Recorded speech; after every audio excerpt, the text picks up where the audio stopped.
Okay, there we go. Hey, everybody, what's going on? Brother John here, and welcome to another edition of God Talk. And today's question is, what would you change if you were told with 100% certainty that God does not exist? Or if you don't believe in God, that He does exist? You got 100% certainty. So that's the question. Right now we have Michael and Separates in the room. What's up, guys? How you doing? Welcome. Making it official here. We're on YouTube. So, who wants to answer this question first? I volunteer, Michael. You volunteer, Michael. Volunteer So, Michael. so Michael, I know you do have somewhat of a belief in some kind of God, right? Um, Absolutely. yes. So, what would change, say, if you knew 100% that no God existed? And I'm sure you probably entertained this question before, right? Well, I've entertained this question since I was a little boy, Mm-hmm. right? And it all started, for me, the question was, okay, how do you get something from nothing? So if there is a God, who created God? And how did we get something from nothing? And that question's been going on since the beginning of time, Yeah.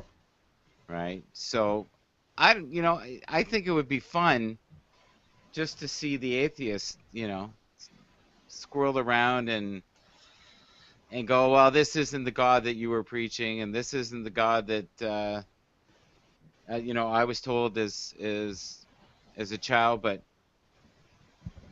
I Sorry about that. Let me. that was God right there. That was God right there. It was See? a flatbed that went by my house. No, that was God, man. See? Non-believer. Unbelievable. Yeah. Yeah. Well, as long as the flatbed doesn't come through and hit you, we're good. I don't know. So, so can you imagine that if there was 100% certainty there was no God? Try to imagine that, and what would change? Sure, something would have to change, no? Well, for I would answer this as I know this is a roundabout answer, but Ronald Reagan said this some time ago in a speech that if we instantly knew that there was other forms of life on other planets, like extraterrestrials, we would instantly be able to look beyond our differences and unify as one. And I think if we didn't know, or we did know, the outcome would not really be that much different. I think what's killing us is the limbo. That's what I think kills us because we need to know with certainty on everything, but you never do, right? It's one of those questions that you can. I think this is why these hangouts are so fun. You get people who are so passionate on one side and brainwashed, and they don't like wishy-washy, right? And I'm definitely in the wishy-washy part. So, or the fluffy kind, or I've been called the white Oprah. I've been called white Oprah recently, which was beautiful. You're allowed to laugh at that. That's all right. White I'm Oprah. the white Oprah without the cash and a little less ass, but it's all good. It's So all should good. we call you Wopra? Wopra, Wopra. Yeah, You know that sounds what? like I it. don't. I don't mind. Wopra! Woo! Oh, almost like Wepa, right? Woopa. Okay, Cypress, come on. Let But wait, I'm not satisfied totally with your answer, Michael. You're never satisfied with my answers. What do you No. want to know? Ask me a question, and I'll answer it best I can. See, I'm part politician, right? Well, I mean, get back to about I guess what you said, what Ronald Reagan said. I remember that vaguely. Like if it was during an alien invasion, you're saying Yeah, how quickly, yeah, like Independence Day, right? sure. Uh, Without Will Smith, but go on. Yeah. V, that was a very interesting show. Yes. Um, so how the world would unite. But if there were now, I guess the question is more for for you as the individual. But I am trying to imagine if the world suddenly realized that, without a doubt, God did not exist. Um, would there be more unity? That'd be an interesting question. I mean, if there was no religious cause, that would certainly stop a lot of wars, a lot of fight over territory. You Yeah, know, but then you have the other side of it too. That if there is no God and there is no punishment forever, like when we were talking to Joseph the other day, and he said we're all going to burn in hell. For some people, if they don't have that burning sensation, and I'm not talking about foot fungus, I'm talking all over your body, right? so are you saying that if you knew without a doubt that there was no God, that would make you less moral? I know it would make John May less moral. No, let's But be you. Come on, Mike. I just want to get John in here. That's all it is. I'm trying to irk him in. I know he's out there. I can feel it. I hear the bottles rattling as we're speaking. Going, that Michael, Can he's we kind of talking. be? I would love to try to be serious for at least the first 30 minutes of this broadcast. Well, if you bring me in, it's not going to be too serious. Come on. What do you want to know? Come on. Well, I What do want you to know, want? would that make you less moral? If No, God didn't exist, does that mean, no, not uh, me, but the rest of the world. Yes. the Yeah. rest of the world or just some of the Well, world? well, a good percentage, I think. The only reason they don't do half the things they do is they think if there was no accountability, if they thought there was no accountability, oh Lord, we'd have anarchy. We'd have anarchy. I So really do. you mean the threat of hell as accountability or judgment? If they didn't have that, if I knew I could go next door and shoot my neighbor, and I wasn't gonna fry forever in a pit of hell with me and Joseph, if me and Joseph were together in the pit of hell, hi Joseph, how you doing? I'm trying to get Joseph in too, because I know he'll be watching. Oh, he's the one that called me Oprah, by the way. So I thought I'd put that out there. It's catching. It's on fire. See, there's the fire. I feel the fire. Do you feel that fire? It's tough for you, huh, Michael?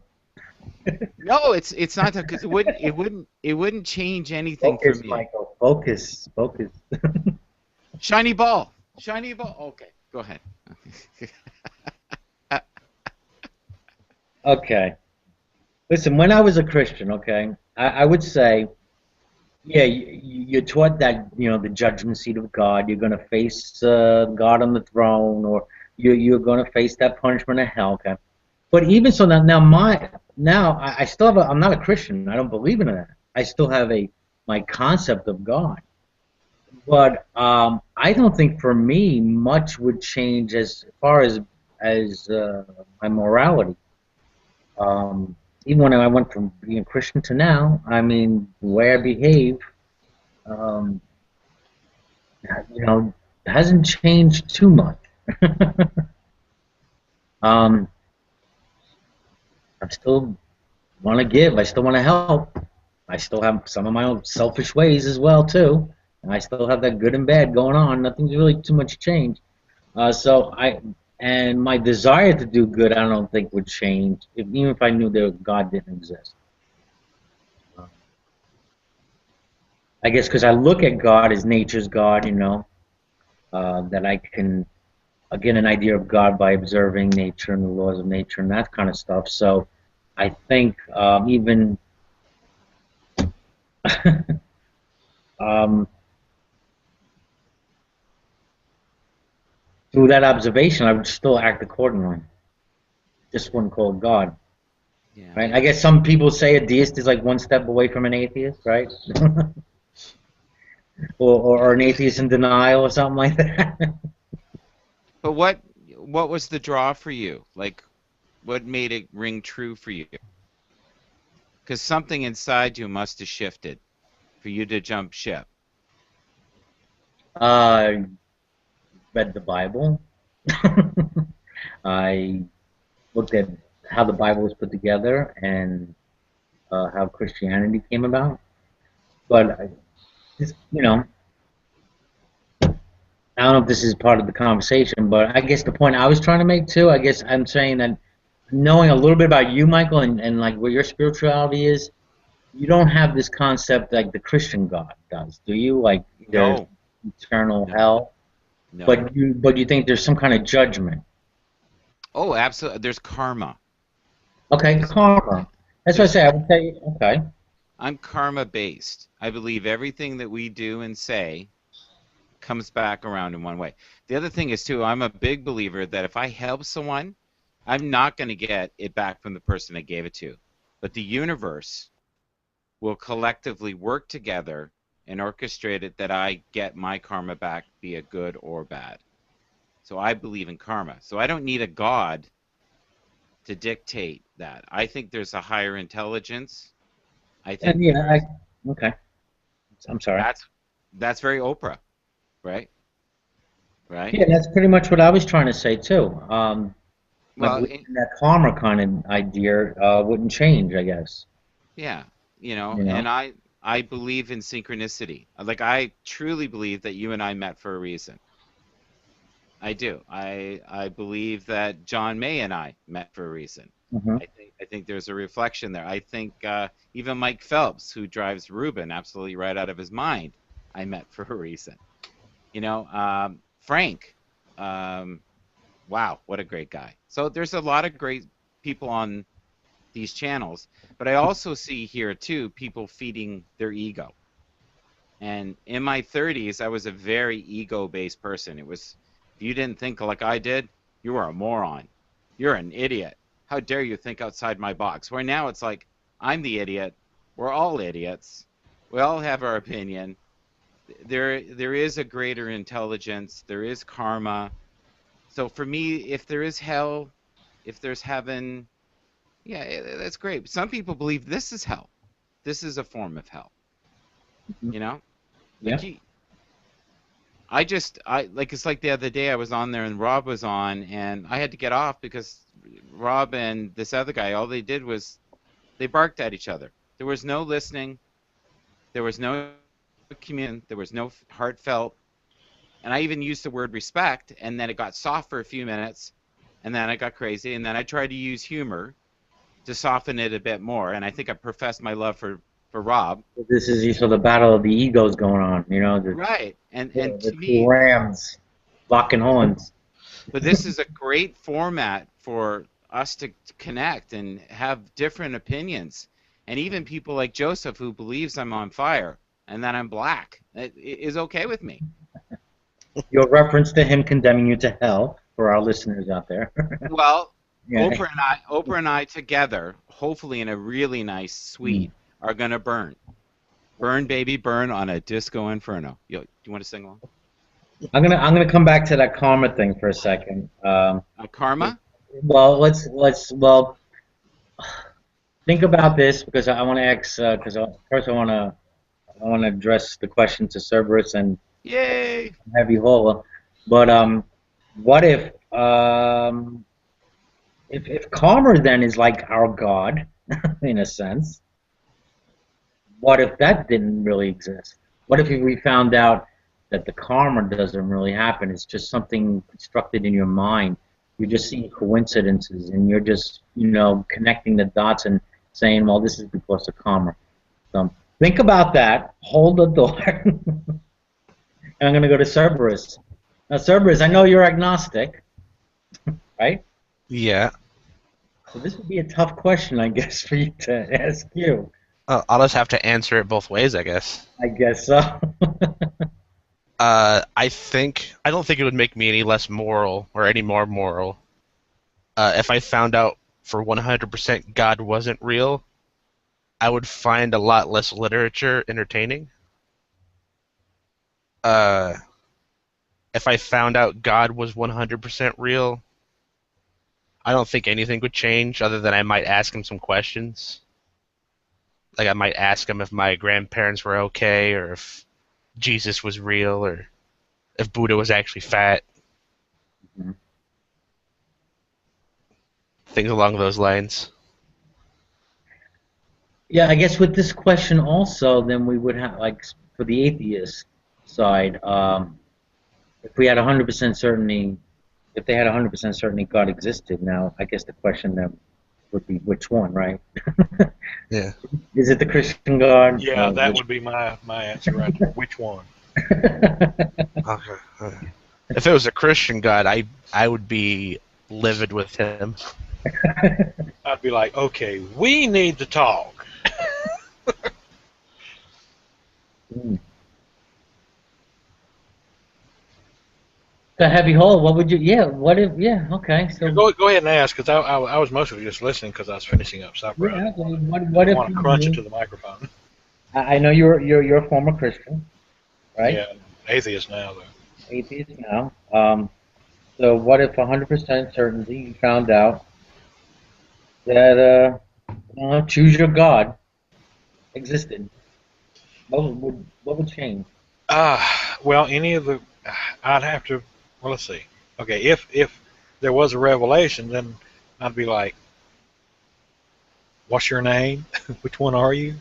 Which, I'd have to, in this revelation, of course, there would have to be some kind of assurance or sign or something which belief system is the correct one.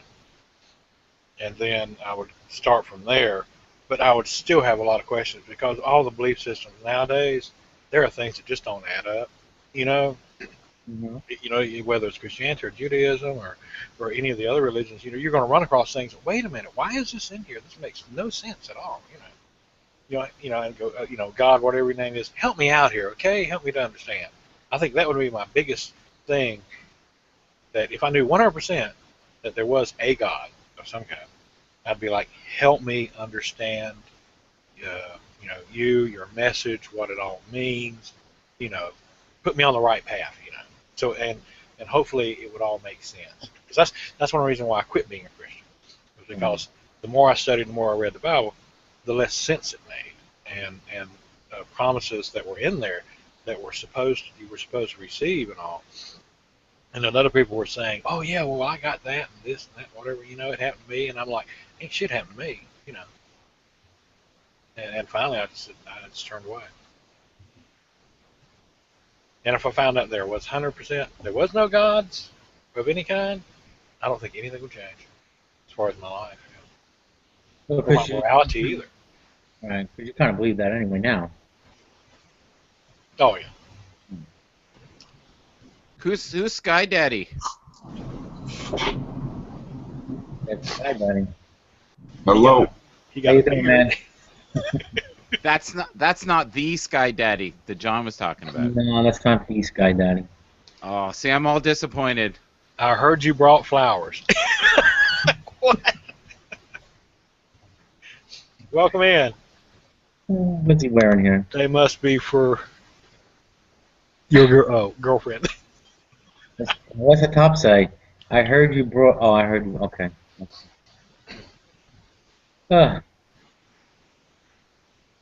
So I got a bone to pick.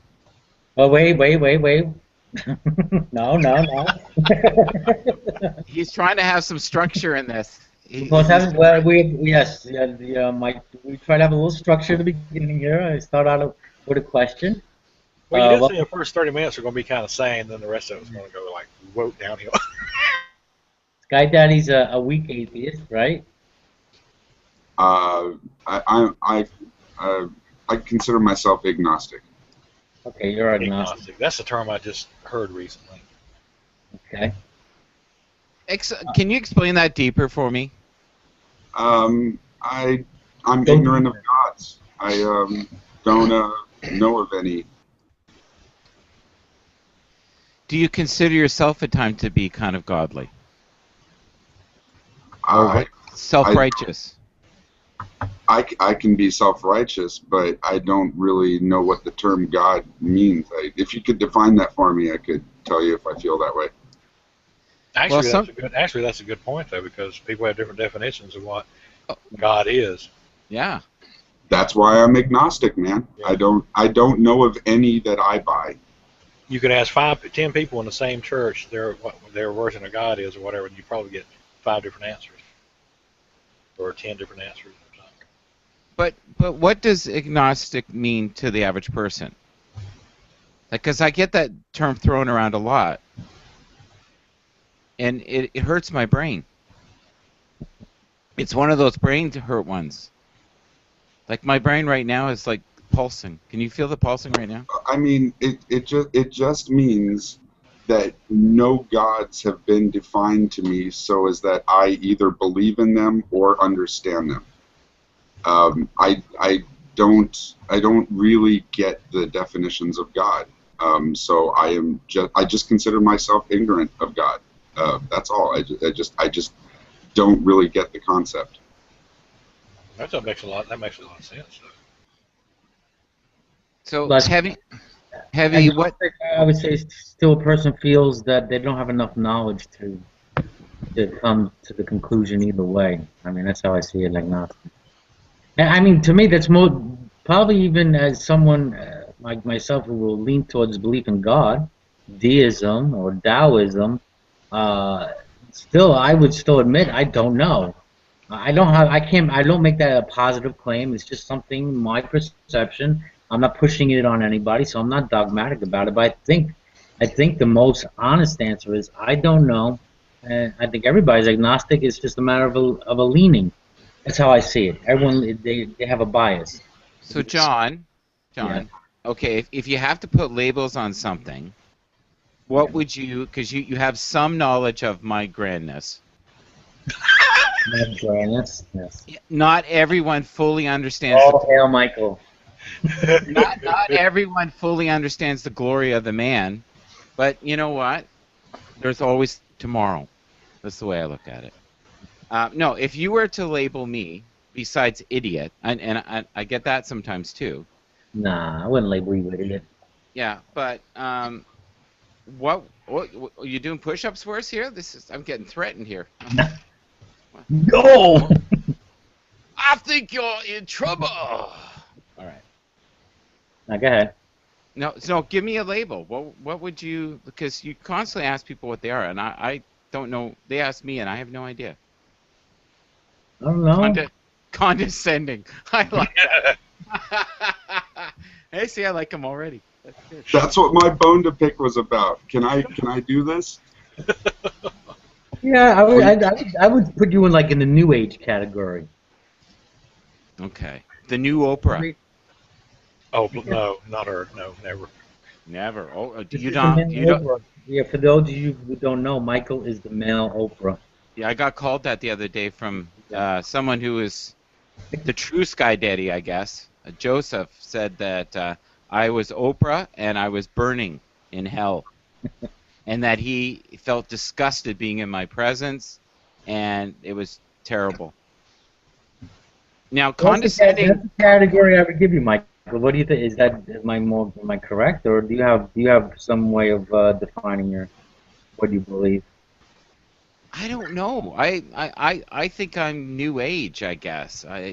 Someone called me Deepak Chopra the other day. I just find it odd that everyone's colored. Excuse me. Are you okay? Did someone choke? Is anybody all right? I thought that Am was I right? me. Yeah, are you okay? Heavy? Are you going to be okay, man? Yeah. Okay. No, because I know what he's thinking. So. It's probably not pleasant.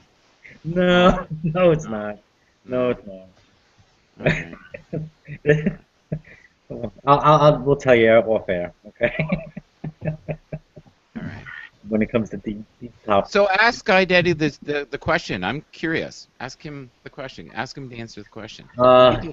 Yes. Oh, okay. So he's agnostic. I'm gonna have to push the agnostics here a little bit, I guess, and just define what the God would be. Let's say it's the Christian God. Without certainty, Christian God exists. What would change for you, Guy Daddy? With certainty, the Christian God does exist. Yeah. Well, I mean, I may not like the character portrayed in the Bible at all. I like the idea of burning forever a lot less. So I start doing my nightly prayers and going to Sunday school and all that. That's what changes. If I find out for sure God's there, yeah, I'm done with my atheistic ways. But I mean, you know, that kind of goes without saying, though, doesn't it? I mean, if you find out God is there, then there's no atheists anymore. Mm-hmm. And I don't believe there would be God haters at that point. I mean, I think everybody would be willing to bow down to keep from burning forever. That would be really sadistic. That would be really so. There's my idea of whether or not everybody knows that God exists. They just deny him in unrighteousness, or however that shit plays out. That's what they claim we do anyway. You would Yeah. feel like it'd be like being in an abusive relationship till the day you die, huh? No, you don't get out of it when you die. You're in an abusive relationship for eternity, man. That's true too. Yeah, I think that if it was shown that the Christian God was without a doubt real, I'd be like, you know, like supposedly he answers prayers and reveals himself to you in other ways and stuff like that. I'd be like, dude, come on now. Explain to me all the stuff in the Old Testament. You know, what went down there? You know, did they just misunderstand what you was doing or what? You know, I'd have to find out. Is that what you would say for to the clarification? Almighty? Huh? Is that what you would say to the Almighty? You'd be like, "Yo, dude." Well, here's the thing, Yo, you know? brother! yeah, I mean, you know, I would have these questions. I mean, like, come on, really? You're the Almighty God, Creator of the universe. You know, you did all the nature and the laws and everything, and set evolution and all this and the big et cetera, et cetera, et cetera. But then the Bible portrays you as some dick. You know, I mean, come on, what's the real you? You know, let's hash this out. You know, did they just misunderstand you all them years? Because Now- if there was a real, now- true God, he would not be the one portrayed in the Bible. So you wouldn't have no fear in Well, I'd be questioning. scared shitless, but I still want to know. I would still want to know. Please tell me. You know. Tell me why. Yeah. Then after I found out, I probably wouldn't be so scared anymore. I'd be like, cool, dude. I don't have to make sense. Just obey me. Yeah, that's the part. That's, Bigger and stronger than you. Might is right. Yeah, and that's all the reasons that people don't like the Bible, right? Is because it rules by fear. You know, and most religions do, but it's always been a form of control. But where my beliefs are more based in the karma part. So, you know, if there is no God, I still believe in karma. I still believe in. Well, we got. For those who are on YouTube live, you can't see the chat, but we have Ruben Goldstein in here, and he says, unlike some of you cowards, and he's an agnostic. Agnostic, I don't know if they're ig or ag. Is that a difference for you? I don't know. But he said, unlike some of you cowards, if Christianity were true, I'd join Team Satan the next day. that was good. So, sir, bye bye, sir. What if it was the Christian God? Without a doubt, would anything change for you? Cerberus? Cerberus? Oh, I see. He said be right back in the chat. Okay.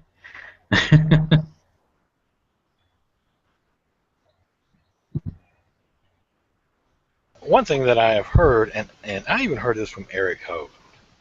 He actually said this in the video, and several others have too, that if they found out that there was no God, they'd be running rampant through the streets, killing and doing all kind of shit. I'm Yep. like, what? Yep. Yep. And Yeah, yep. that's insane. I mean, he actually said they that. Would. And They would. They and would. I'm going like, why?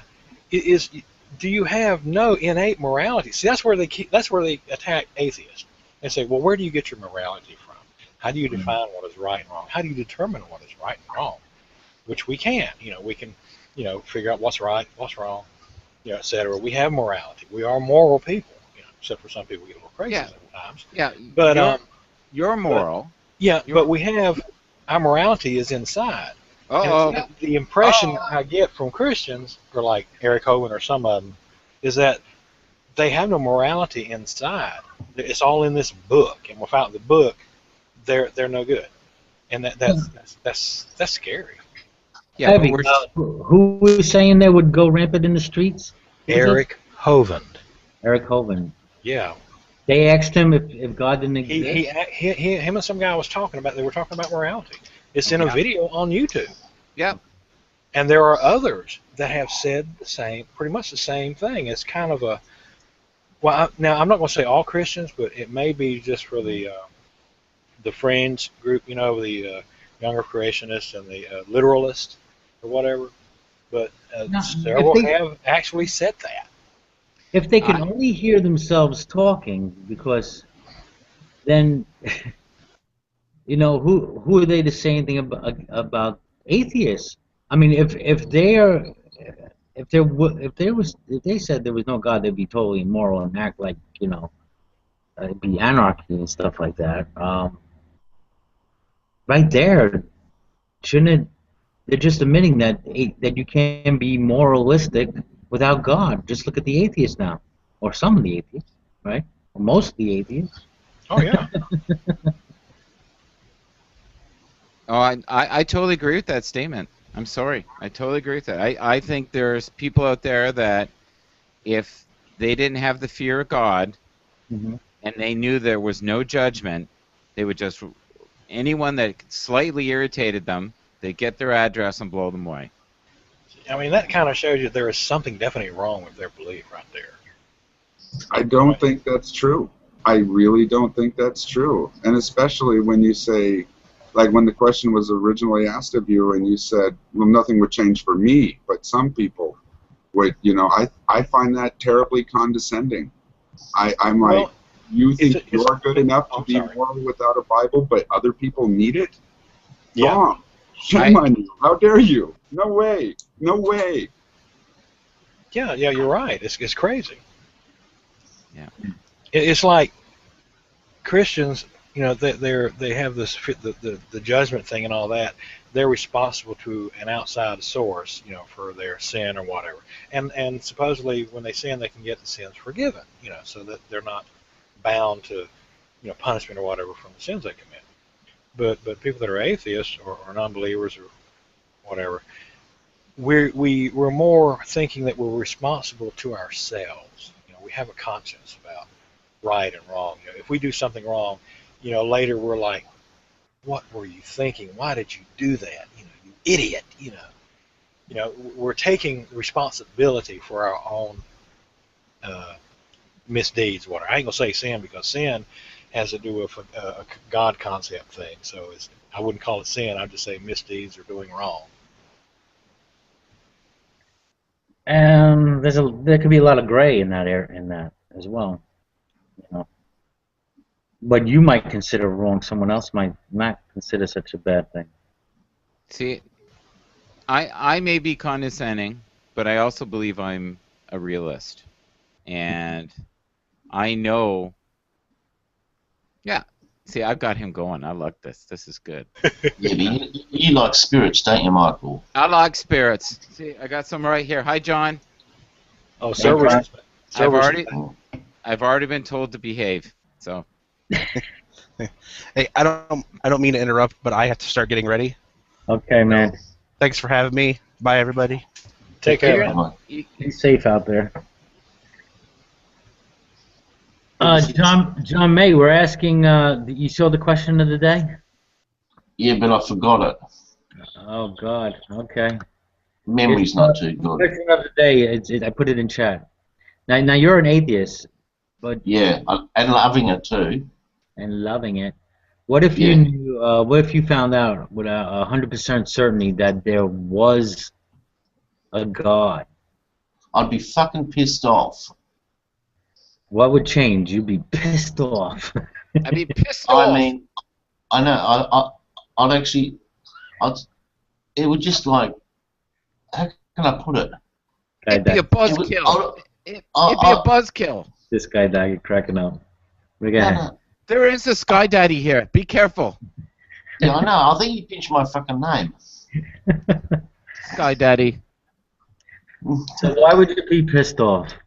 Because of all the fucking idiotic things that he's fucking done. What if what Yeah, if well, what if the God said no? I didn't do any. What things are you talking Well, about? then I'll say, but there's this book. and then it'd be a shit fight. I had to pipe in and laugh at that. That was good. So you So- wouldn't be scared at all? Like there's now this No, God that no. exists. You know what? I said this to someone else the other day, and they said I was a bit crazy. But No. I said, No. the reason why fucking God doesn't come and talk to nobody is because he's done that much fucking shit. All the atheists who went to fucking heaven have fucking got the cunt and they're beating the shit out of him. You know, for fucking ordering all the killings. Hmm. I told you it was crazy. But that's how I feel. I'm thinking, that's why he hasn't spoken for 2,000 years, because they're fucking would- punching the shit out of him. So would you join the Satan team then? No, I'd be joining the fucking good team. There is no, hey, there is no Satan. Satan never wrote a book. Well, Show me the we're saying for the atheists, it's the Christian God that exists, the one that let's just go with kind of mainstream Christianity here. Most of them believe in eternal hell. You have to believe in Jesus. So, I mean, wouldn't that change to you now? Would you believe in Jesus? No. So make sure you know to stay out of hell. Hey, I wouldn't believe in Jesus because he's another dickhead who came down to fucking earth, played his little magic fucking trick game. None of them worked, and then and the best he could muster up was 12 people to follow him around. John, Not a do good- you understand the question, John? I don't think he does. I I don't don't think he understand understands the the question, question John, at mate. all. I don't think so. John, let's see you. Put You your just don't like my answer. put your picture on there for a sec. I want to see. Okay. I want to see the state you're in. Uh, Look, it's and we got fucking more- Is there a bottle in front of you, John? we got Sky Daddy here. Behave. Yeah, I got Sky Daddy here. Sky Daddy's here. Behave. He's already told me I was condescending. There you go. So come on. By the way, I don't know if you used to ever have you guys ever met? Yeah, I've been in a hangout with him before. Okay, because when I first met Sky Daddy here, when he came up on screen, I thought it was you making a joke because you always make that joke about the Sky Daddy. The Sky Yeah, Daddy. that's what I said. I think he saw me in a hangout, pinched the name, joined fucking Google Hangouts. But I don't care. The more that we can get, the better. John. John. Yeah, I'm listening. John. You really need to find the light. Because The light. You look purple. Yeah. No. You're glowing, buddy. You're glowing. How did you know? How did you know that I was having a cigarette? That's why I need a light. You need Have a you got light. on you? A little Yeah. light. Yes. Yeah, J I need a Dubs. smoke. All right, J-Dub. Hey, buddy. John May, reread the question, okay? Uh-oh. It's getting Then out of get Give me control. the question. All right, Reread go on. the question and get back to me. What would change if you were told 100% that God does not exist? I already know that. No, second part. Go on. Go on. Or if you didn't believe in God, that He does exist. 100% certainty. Yeah, I told you I'd be fucking angry because he's a fucking moron. Okay. All right, you'll be angry. So okay. So the thing that would I'd be change. angry. So, but you wouldn't join the Jesus team. No, I told you because So they're a you'd bunch of be, fucking you'd be dickheads. joining Satanists. Well, show me where the team is. you show me the book. So you're going with the Hellbound crew then, right? Well, put it this way, right? Okay, I'll try and explain it the best I can. According to the Bible, right, God's killed about over 2 million people, right? Satan in the Bible has only killed 10. I think that says what team I'm joining.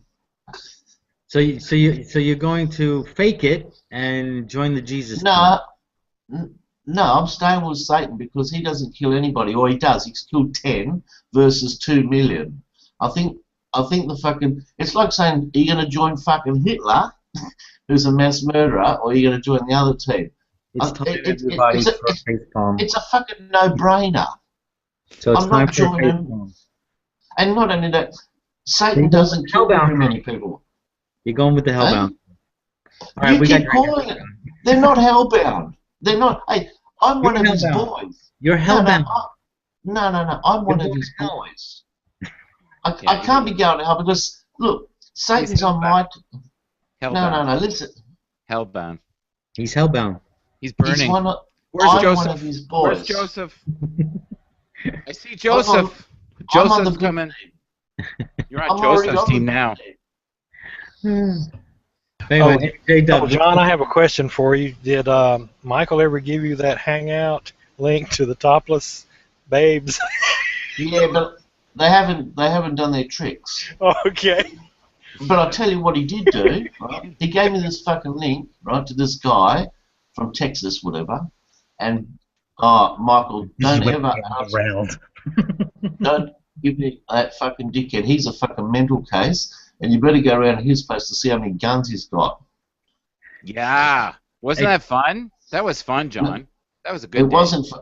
Yeah, but you fucked off. I'm in a room with a guy with fucking... I did. He's right.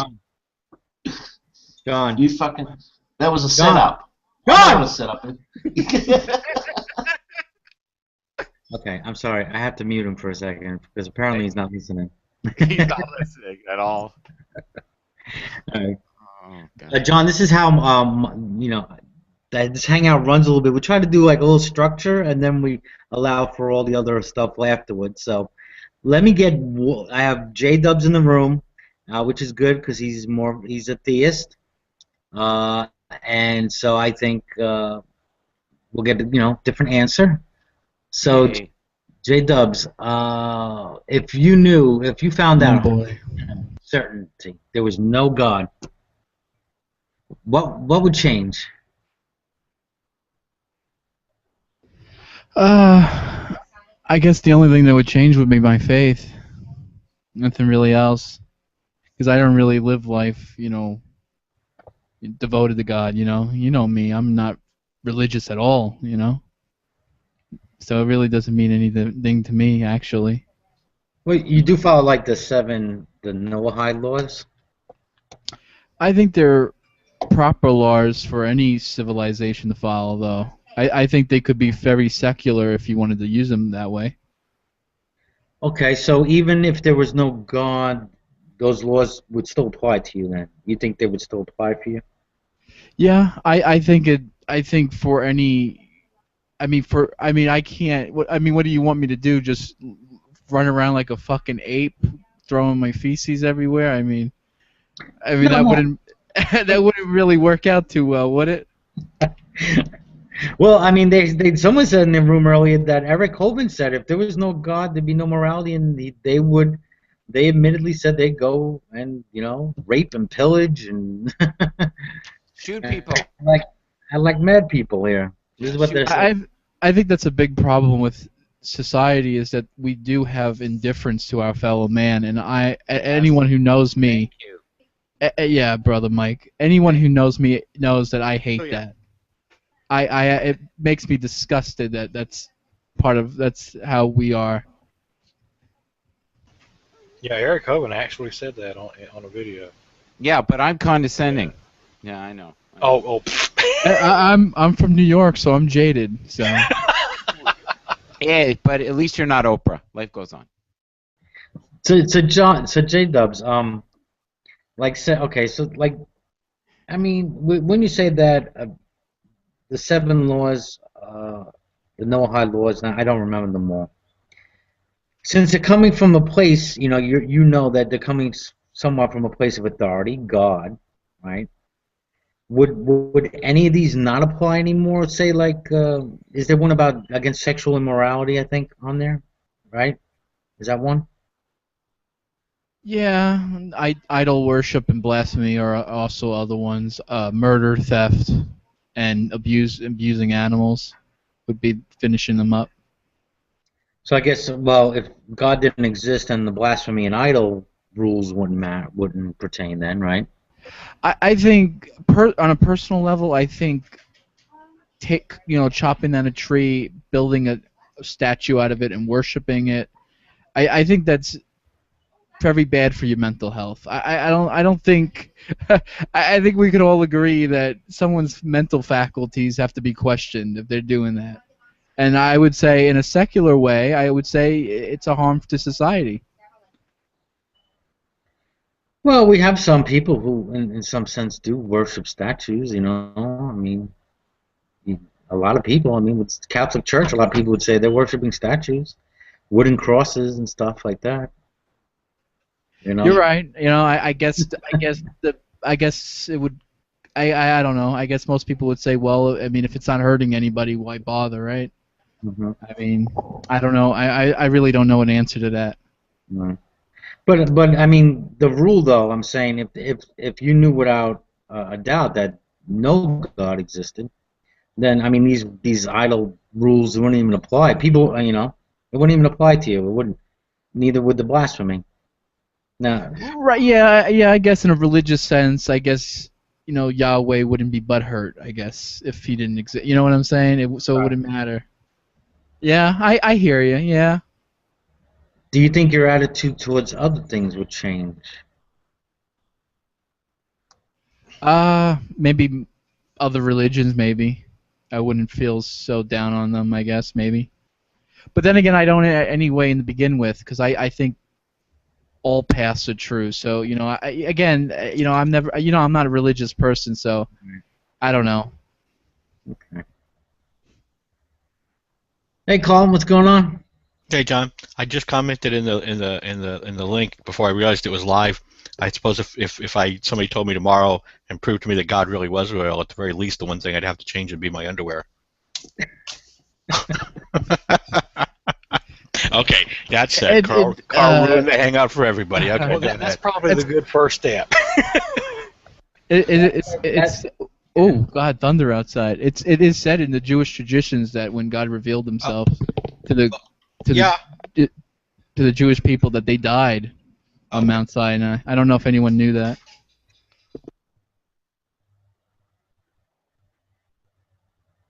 Colton's getting yelled at by the old ball and chain, I guess. Uh-oh.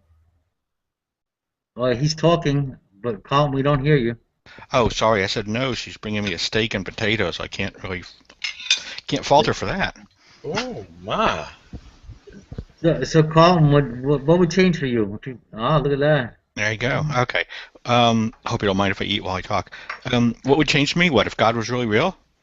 I don't know. I think it would very much depend on whether my perception from the Bible that he could be a son of a bitch was accurate or not.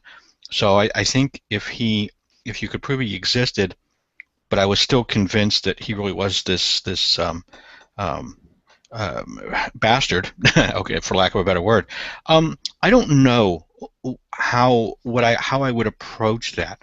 I suppose there's something to be said for, if he really is omnipotent, then well, what the hell could I do? On the other hand, you know what? I think I would kind of take Lucifer's position in a way. It's sort of that, I may not be able to beat you and I may not be able to do anything to stop you, but I'll be damned if I'm going to join you just because you're more powerful than I am. So I think he would have to just, burst me into flames somewhere while I stood there giving him the finger. On the other side, I guess if I thought he was real or somebody convinced me he was real, and they also convinced me that he really is loving and showed me all these cool reasons why all those things that look like they're evil were actually really good things. I don't know.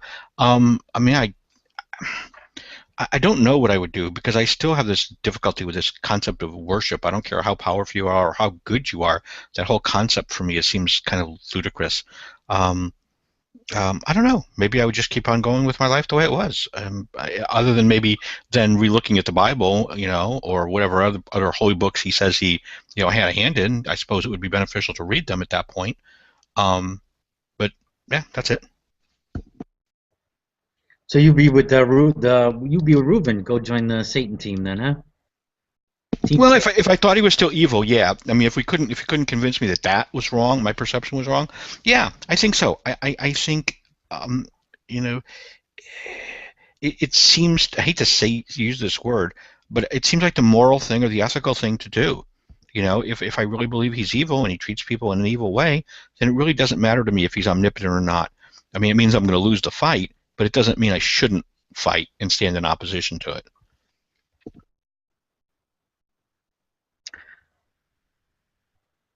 So to take the mainstream Christianity version of this torture, fire, hell, which let's just take that for instance.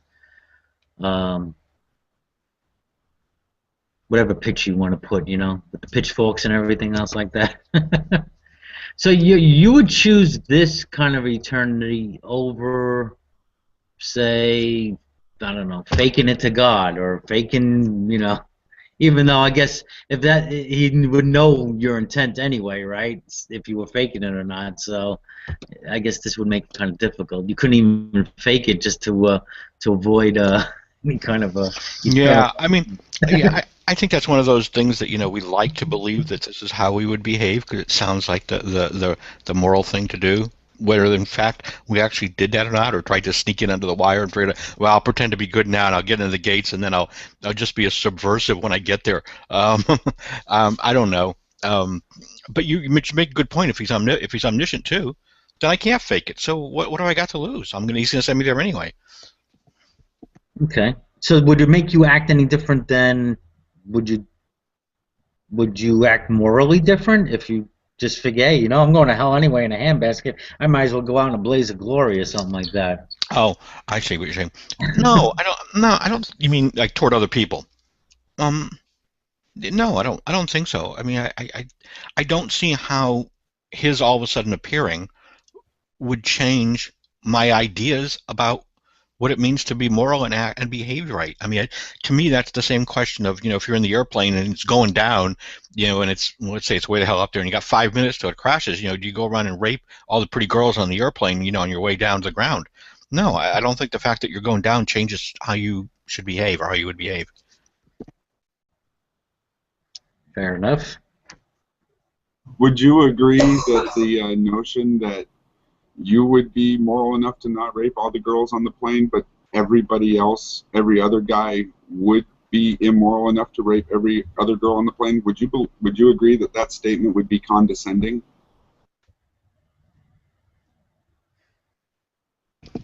No, sorry, I've got to chew on that for a second. Steak ain't tough, is it? Well, the steak too. I'm not entirely sure I understood that. Can you this guy down? I'll just say it more directly. If I were to say, well, no, if a plane was going down, I certainly wouldn't rape every woman on the plane, but I'm pretty sure every other guy might. Would you find that to be a condescending statement for me to make? I think so. Maybe I'm just hung up on the word condescending, but I think so. Because I think that people are who they are truly regardless of the circumstances in general. And so I think that would be probably no more true on the plane than it would be if I were to say that of all my neighbors on my street. You know, that I'm the only moral person here and everybody else is a piece of shit. It's difficult for me to answer because truly I wouldn't know anybody else on the plane, and so I can't imagine myself thinking that would be true. Now that said, though, I mean, I'm certain that there are people that walk around society that are evil sons of bitches, but we don't know it simply because, you know, fear of going to prison, for example, keeps them in check, and so they behave well, but they really are SOBs, and given the opportunity, you know, to do that with impunity, they might. I don't know if that was an answer or not, but he might be going back to that comment I made about Eric Hovind, saying that if he found out that there was no God, that he would run rampant in the streets, raping and killing and stuff. Maybe that's what Sky Data was referring back to. I'm not sure. Yeah, I heard others have said that he wouldn't get away with it for very long. No, well, I think that's the argument that you hear a lot of times. Yeah, I mean that's the argument that well, without God, then if we didn't have God's morals, we'd all be evil bastards. Or when you talk about abortion or birth control, you'll hear a lot of pro-life people will spout this sort of thing that, well, if abortions became legal, if we legalize them, then tomorrow everybody would go out and have abortions. Well, I think that's an absurd statement to make, because I think that people are not having abortions just because it's illegal. I think there are a vast number of people who wouldn't have them regardless. I don't think you can put those words in somebody else's mouth. Yeah, that was something I brought up. Is like, it seemed like, I mean, a lot of Christians here on YouTube that we run into. I ain't speaking for all Christians, but they keep their morality in the book, and then a lot of atheists or whatever, we have our morality inside. We choose our morality. We make up our minds what's right and what's wrong, and the Christians are letting someone else think for them. They're not thinking for themselves. I mean, certain Christians, not all. I don't think it's just Christians, though.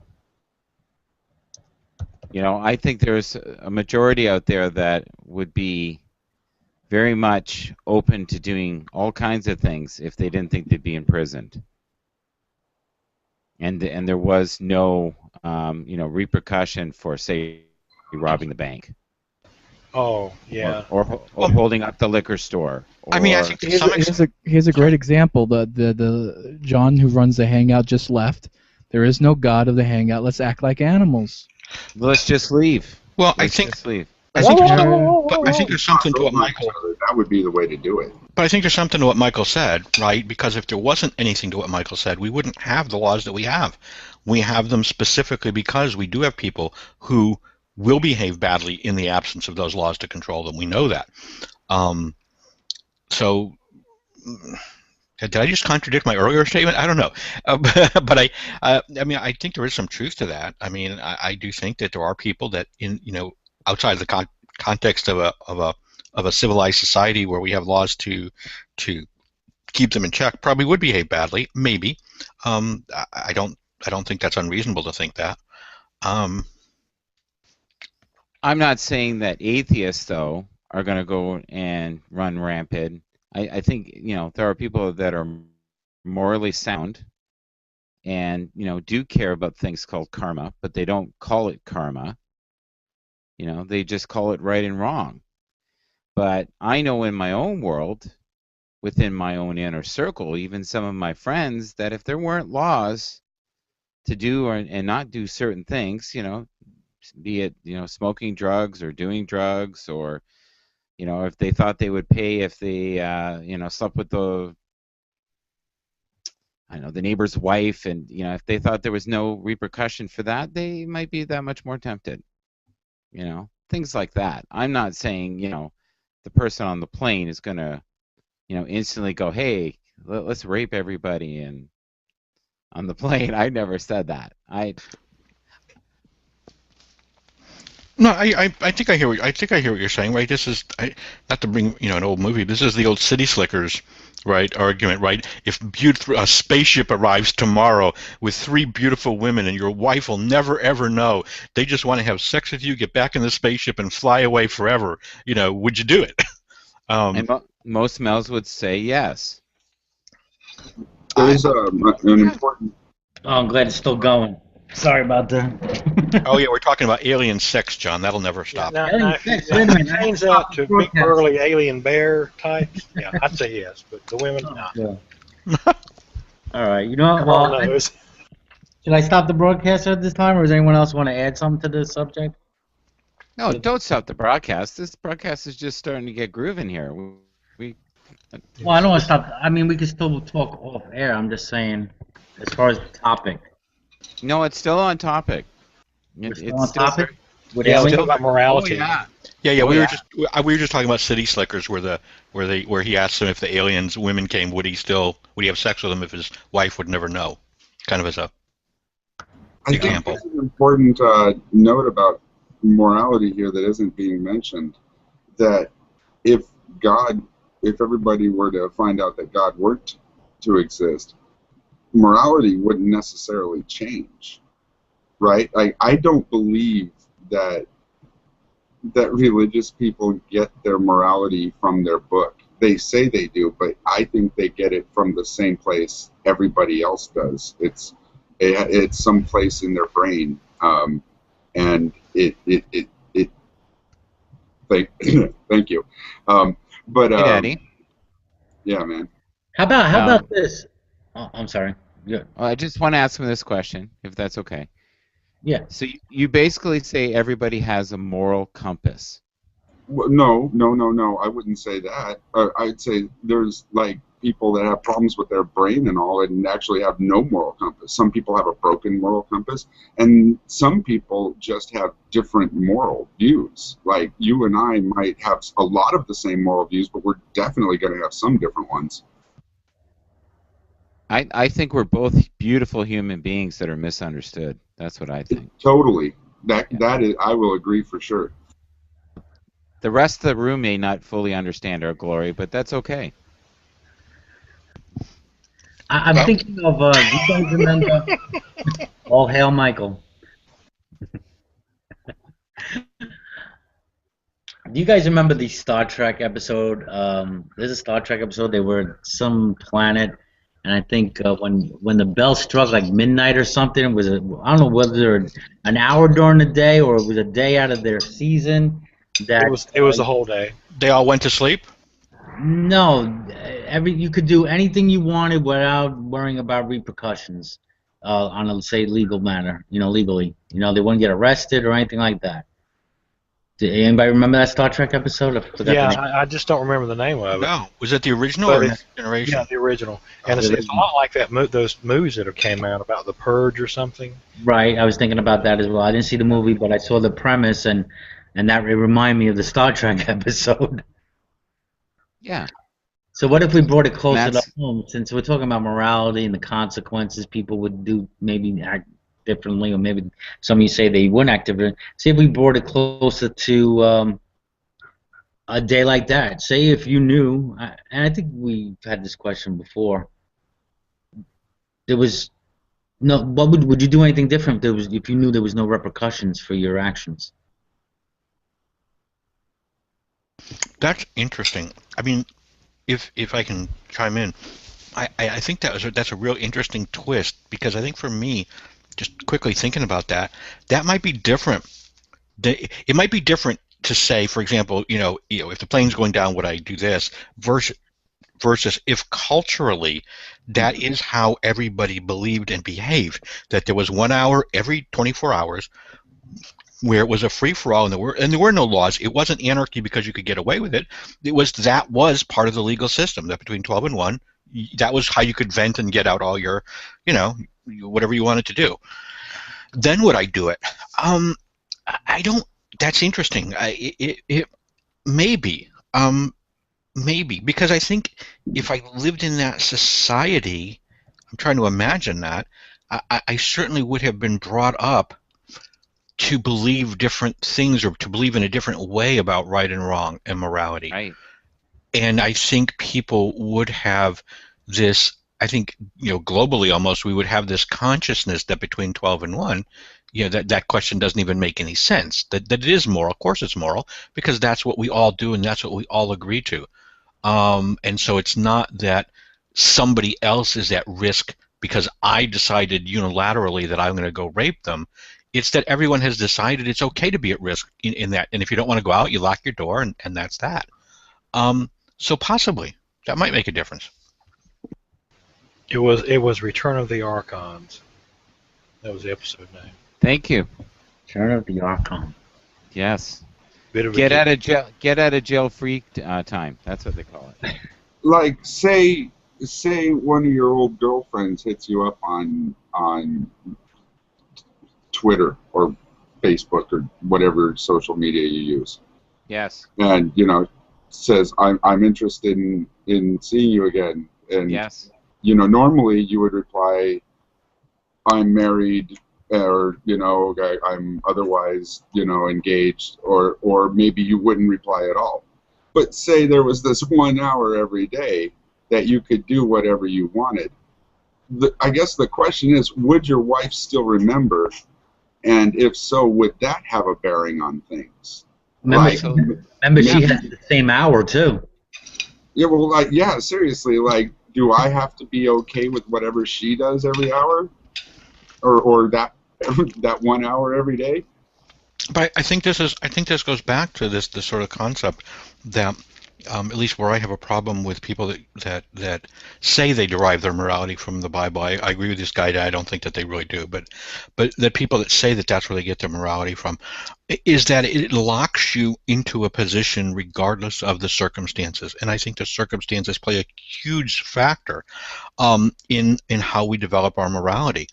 You know, so you know, I mean, the silly example, right? Just to make the point is that, you know, if 20 people all of a sudden, you know, we go to colonize Mars, okay, and you know the spaceship breaks down and we're stuck there and we can't ever get back and no one's coming for us, then it makes sense.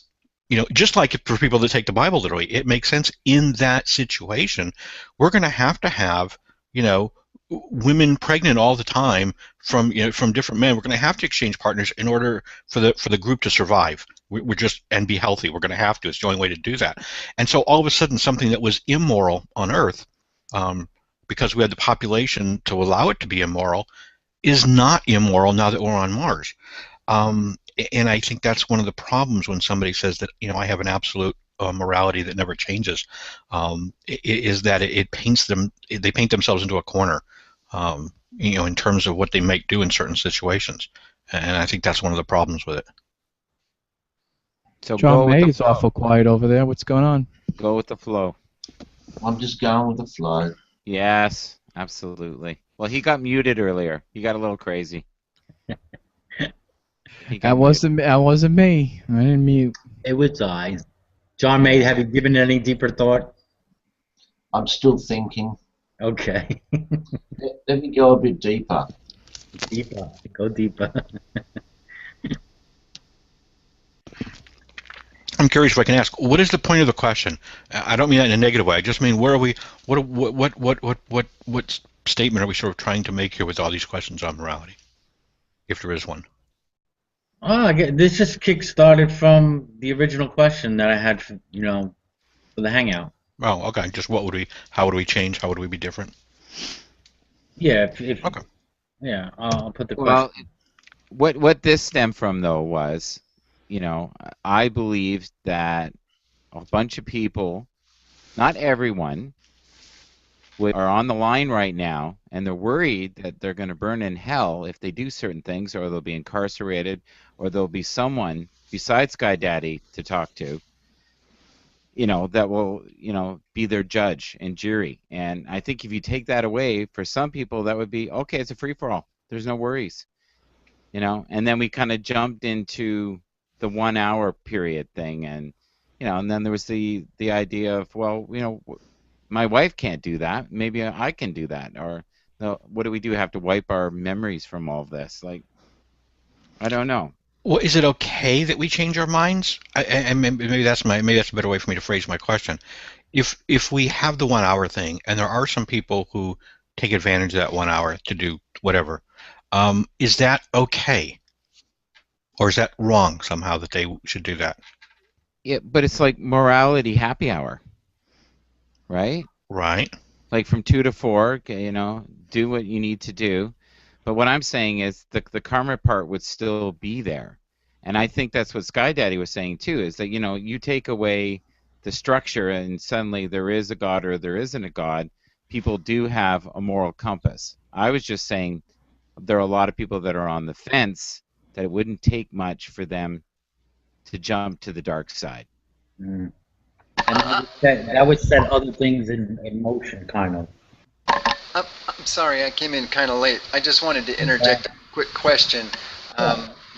When you say that if all of a sudden I found out that a God does exist, is it in a particular sense, like the God of a particular Bible, or you just found out that there was a, creator? Well, yeah, that's one thing I had to address with the atheist, so we just chose the Christian God. But if you want to choose another God of your flavor or whatever, you could do that as well. Well, thank you. So if the government, if our happy friendly government came to us individually and said, look, Carl, we got some really evil people around the world that we're trying to find, and we know where they are. But we don't want this to be a big public thing. So we're going to pay you, Carl. This is going to be your new job. We'll give you all the long range rifles and training and whatever you need. But basically, you're going to be our mercenary. We're going to send you a little packet. You're going to be kind of like a hitman for the government. We're going to send you a packet, give you the person's name, we'll fly you there to give you whatever you need, and you're going to go shoot them. That's your job, okay? No repercussions. You don't get obviously in trouble. We're hiring you to do this. We'll even pay you for everyone. That's part A, and then the question is, would you do that? I mean, if that really happened, that's not that far out of reach. Would you do that? And then the second part to the question is, now that exact same scenario, exactly the same one, except it's not the government. Now it's the mafia that comes to you, and they say, look, we got guys in this other mafia, and they're evil sons of bitches too, and we want you to do the same thing, and we're going to pay you and do the same thing, and hopefully you won't get caught. We'll help you not get caught. But obviously we can't guarantee that because we're not law enforcement. Would you do it there? Is there a difference? Would you choose differently in those two? Would you do one and not the other? I think that even though one would be kind of sanctioned and the other not, because if you did it for the mafia, you still have to worry about repercussions from law enforcement. But I think the results are still the same because people who are in those positions, they live in very dangerous lives and they're kind of always looking over their shoulder, and usually have a young death. So.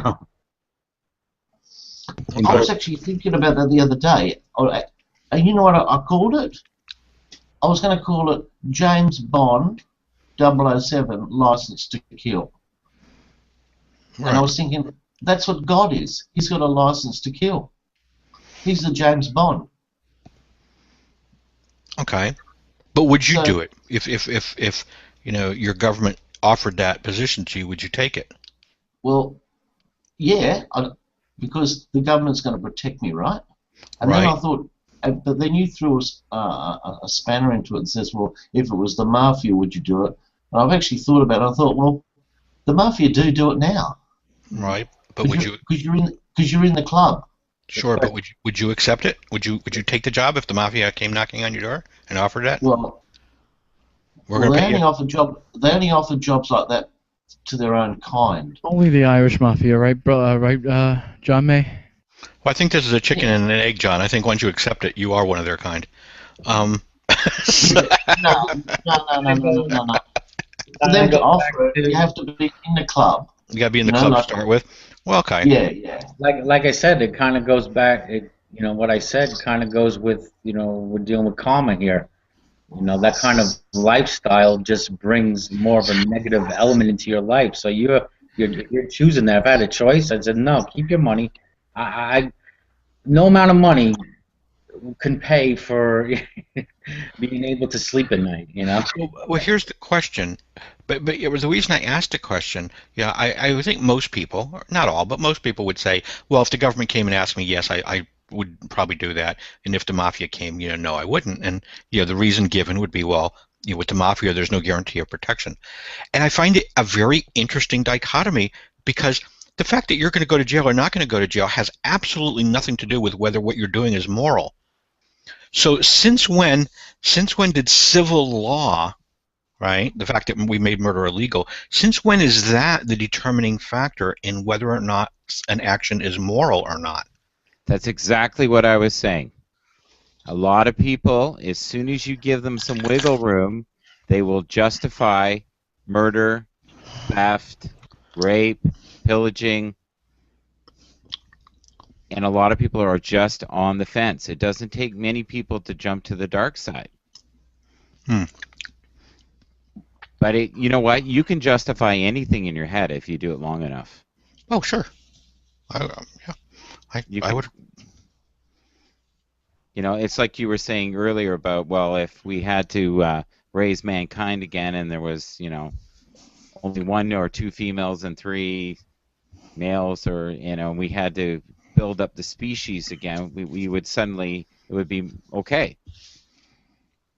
Right. You know, like there's always different situations, right? But if tomorrow we had no electricity, right, and we had no internet, and we basically, you know, we were almost in a cashless society after a few months, people would be going around trying to steal gas, trying to steal water, trying to pillage food from the supermarkets, and they would justify it saying, I have to feed my children. Yeah. So, you know, That's going to happen one day. I think that's going to happen. I think about that quite a lot, because sooner or later we're going to run out a lot of natural resources. Oh. You know, the oil in the ground's not going to last forever. And I was thinking, well, sooner or later, people are going to resort to that. Yeah. Has anybody watched the new movie with Johnny Depp called Transcendence? Oh my God! If I hear one more person, I can't find it yet. Everybody's talking about it. I haven't seen I it yet. gave No. you the website. I call. Oh well, yeah, you did. I'm sorry, but I had three more people. I shouldn't say it quite that fast. So I had 3 people today ask me about that. I was just like, okay, I'm gonna watch it. No, but I haven't seen what it. it is, it's again karma, moral code, perception of what is right and wrong, Yeah. and how much control is too much control. Hmm. And we live in a world where we're deeply controlled by government, and we're deeply controlled by religion, and we're deeply controlled by the masses, and we're deeply controlled by what stars do. You know, this star does this, and that star does that, and we're all so interconnected. And one of the wonderful things that we're doing right now is we're sharing a connection here, and we're sharing our viewpoints amongst, you know, and tonight, quite respectfully, which is great, but a lot of these are not respectful. And it gets very heated and kind of crazy, and it's, again, back to moral code. Everybody Don't let the Christians in the room. Oh, go ahead, Michael. Sorry. Oh, look at Carlton. He's nearly going to fall asleep. Oh, I know. I just need a glass of wine now.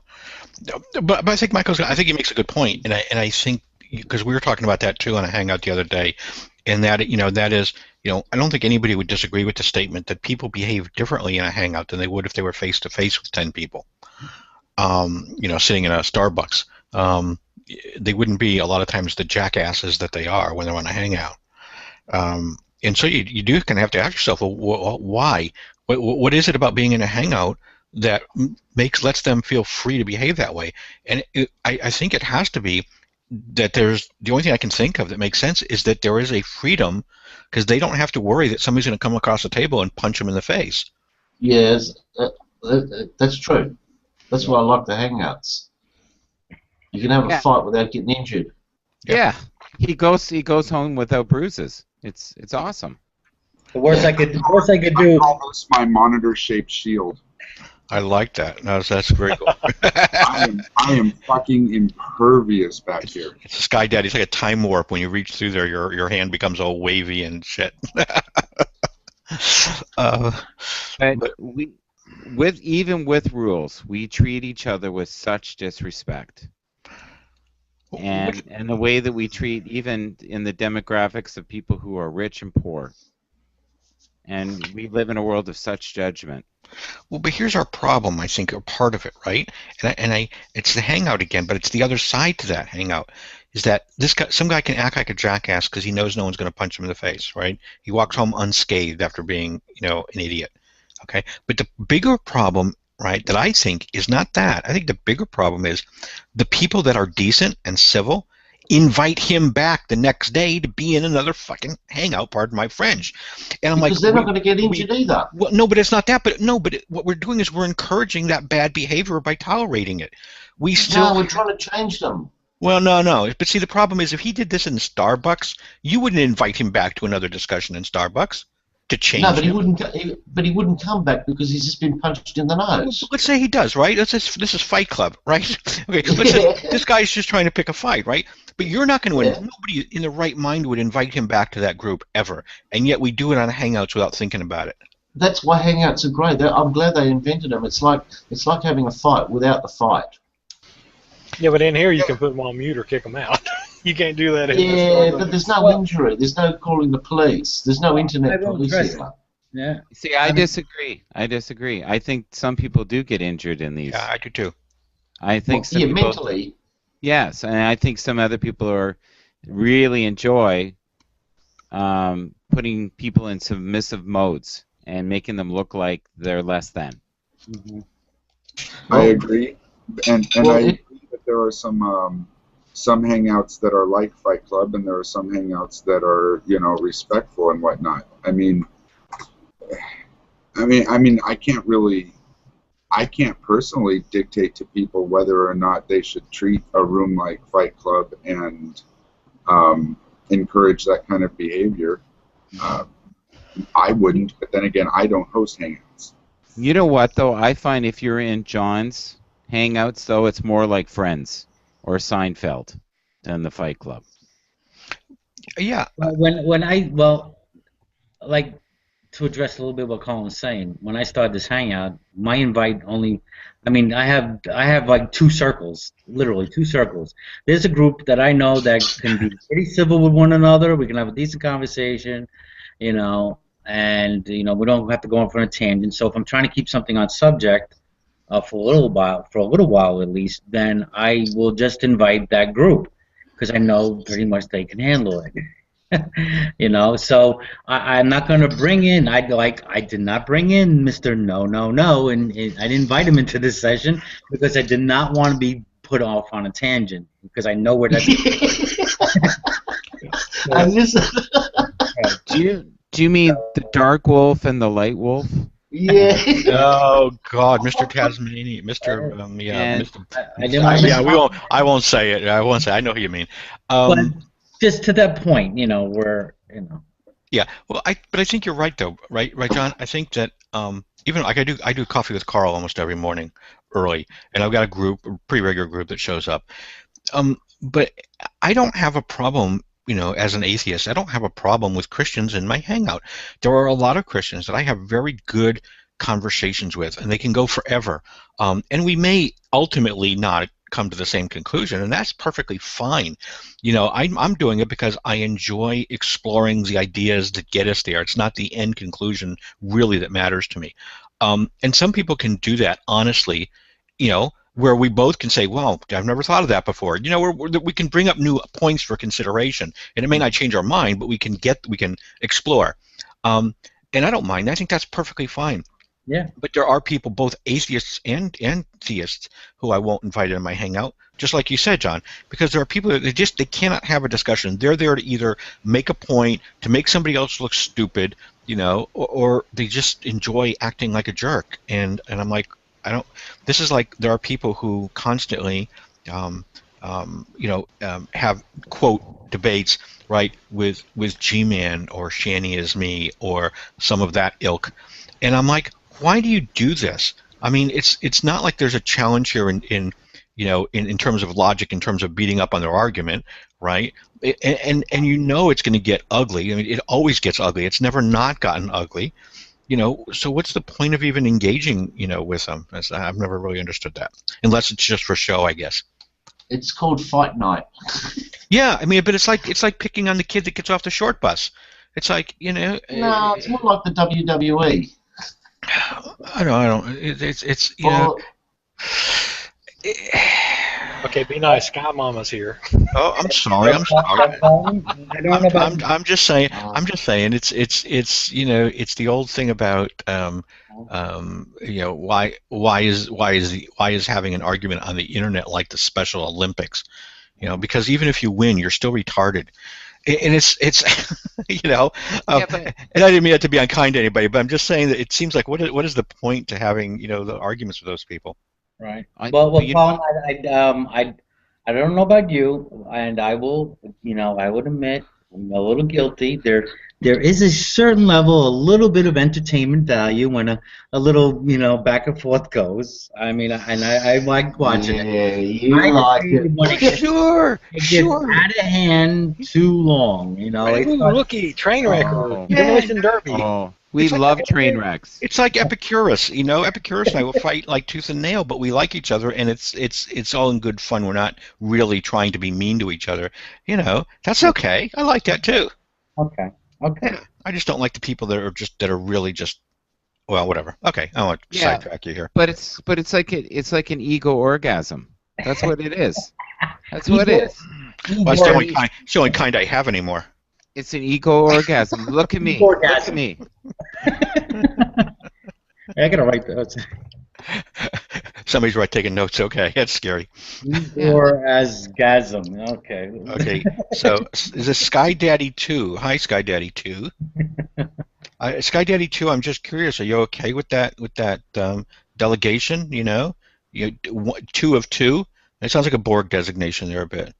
My daddy too. What happened? Oh, we don't hear you. You're talking, your lips are moving, but we don't hear you. Wow, what happened to Sky Daddy? I called her Sky Mama. Oh, no. Wayne. There she is. Okay. Oh, Oh, now, ooh. can Now you you're hear? live. Now we can hear you. How are you? Oh, it still says, oh, I guess it's red. I go by Itty Pie. By what? On the Itty Pie on the internets. Itty Pie? Yes. Itty Pie. Itty Pie. Okay. Hi, Itty Pie. Kind of like Itty Bitty or Itty Pie. Sort of. Okay.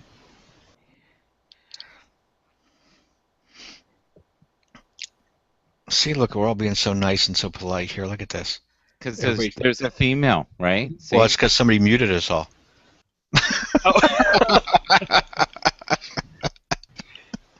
Same effect. Have you been keeping up with the what we were talking about?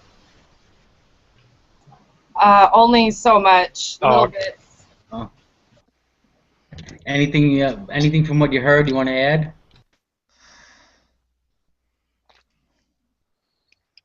I guess I don't really have anything to add. I don't put so much importance on it personally, although it's kind of in my face all the time. I myself am an atheist, just plain and simple. I don't worry about it. You guys are talking about if you found out that God was real, how would you feel? You know, there's so many things that would go through my mind. Where the heck have you been all this time? Were you in a coma? You know, there's too many anger. Why is there so much misery in our world? Fear. Just because he hasn't done shit in ever doesn't mean that he couldn't if he is a god. I mean, of course. Hell sounds like it could be a pretty scary place. So that's scary too.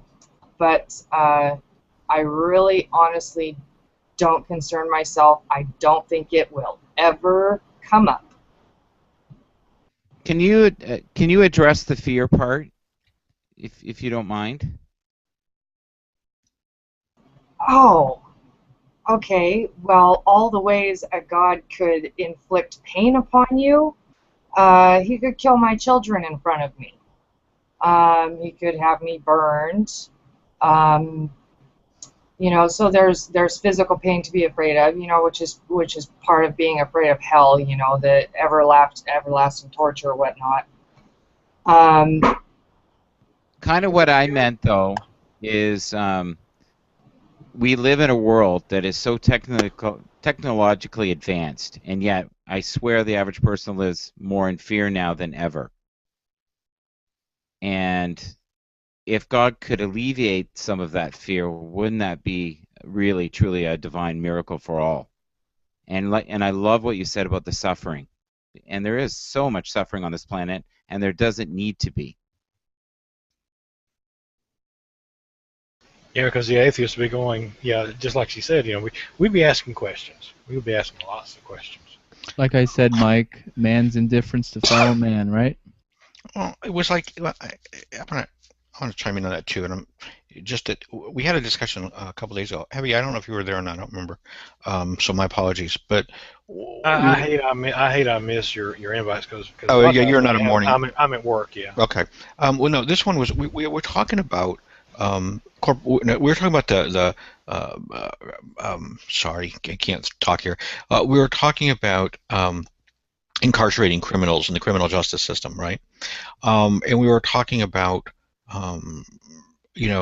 what's the best way to help criminals, and one person in the hangout mentioned, they said, they got a little bit upset, and they and they said, I'm tired of all this crap. He said, why are we worrying about the criminals? Why aren't we worried about the victims? Why do we always talk about the criminals and their rights, and we never talk about the victims and theirs? But after doing, and we're going to do that actually this weekend. But when I thought about that, I said, but you know what? I said that's a misconception. I said, because really, both people are broken. Both people are hurting. The person who is committing the crime at the moment probably was a victim himself that didn't get help earlier on, and that's part of what drove him to be in this position, right? So the woman, for example, who gets beat up by her husband all the time, may very well, without help, or the child that gets beat by his parents, may very well end up to be the aggressor later on and beating up somebody else. So I don't think that there should be a differentiation in terms of saying, well, the victim should get our help and the person who did it should get our wrath and our vengeance.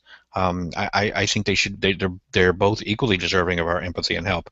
And that was actually for Michael, because now he's not here, of course, to hear it. But yeah, I think that's what we miss in society, is that it's far too easy to vent our vengeance on the person who commits the crime without stopping to realize that they also are a victim, and they need to be fixed and they need to be helped as well. We're all afraid of being hurt. The population has grown so much that we always feel like there's pressure around us. So there's always that fear of being harmed, being robbed, of having no space, just always being crowded. Do you feel there's anarchy around the corner? I don't know if he's told you anything about our neighborhood. What a funny question. Uh-oh. I think our government is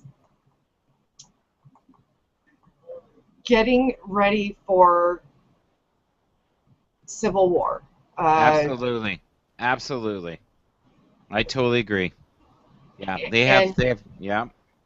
There will be ensuing anarchy. It's. Yeah. I hope not. So yeah, kind of. Yeah. See, we live in so much fear now. It's making us sick. It's making the average person sick.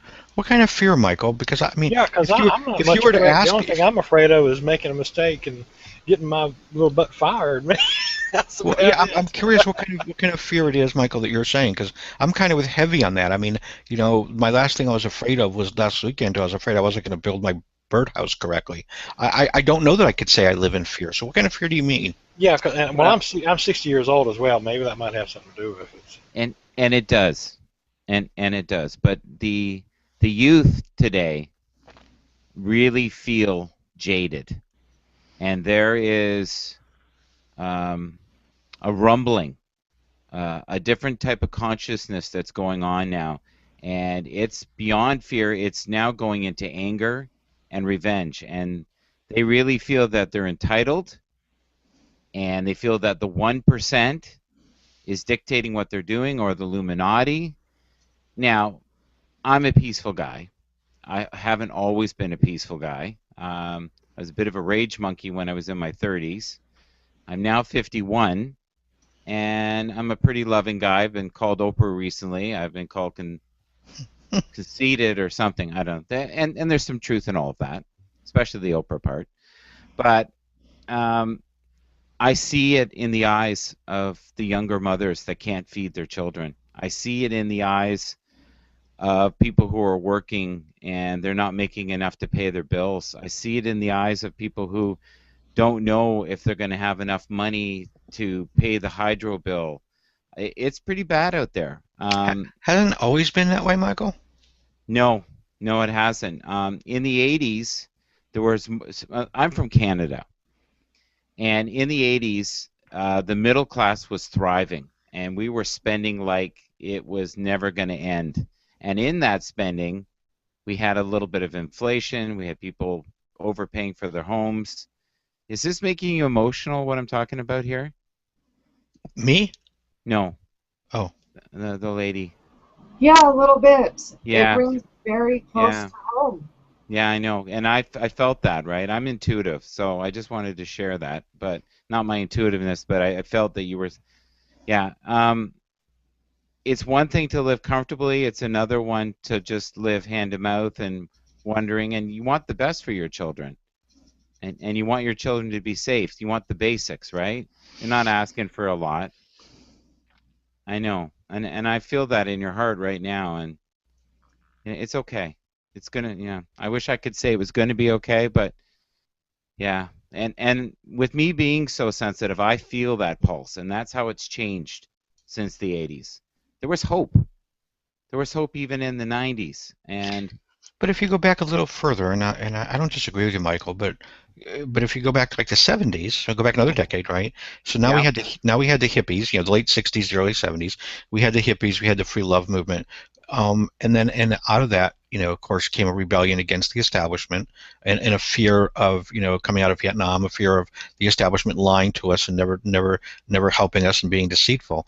I mean, in some sense, I think that it feels very much the same, and it seems to me, and I could be wrong, but it feels to me that there's sort of this flow throughout history, that there are always decades that are more one way or more the other way, more cloistered and closed, the 50s and the 40s and the 50s, more, like I said, the more free love and crazy and creative, the 60s and the 70s, then more anarchist, and then more, like you said, the 80s, the sort of upper middle class spend, we're the good guys now, and then now maybe this decade where, like you pointed out, there maybe is a lot of fear, a lot of difficulty making ends meet. Maybe that wasn't quite so bad, in other decades. But isn't it a flow? I mean, I guess that's kind of what I'm asking. Isn't it inevitable that we will, ride this wave out, and then we'll kind of at some point jump back into this cycle and start repeating? That's kind of, I can't give examples of. That's kind of how I look at it. Like, it's like things get pretty bad for a while, quite a few years or whatever, or even decades or two. But then it sort of equals out again. It kind of swings the other way. Yeah. See. Yeah. So and personally, I'm very optimistic about the world in general. I know there's a lot of shit going on out there. There are people dying by the millions out there, in battle, war, and poverty and stuff. But I still try to remain optimistic about the human species. I don't think the average person realizes though the strife like that. It's bad. It's. Oh yeah, I know it's bad. It's horrible. Bad. Yeah. It's bad, and even friends within my inner circle who have had a pretty enchanted life the last, say, 30 years.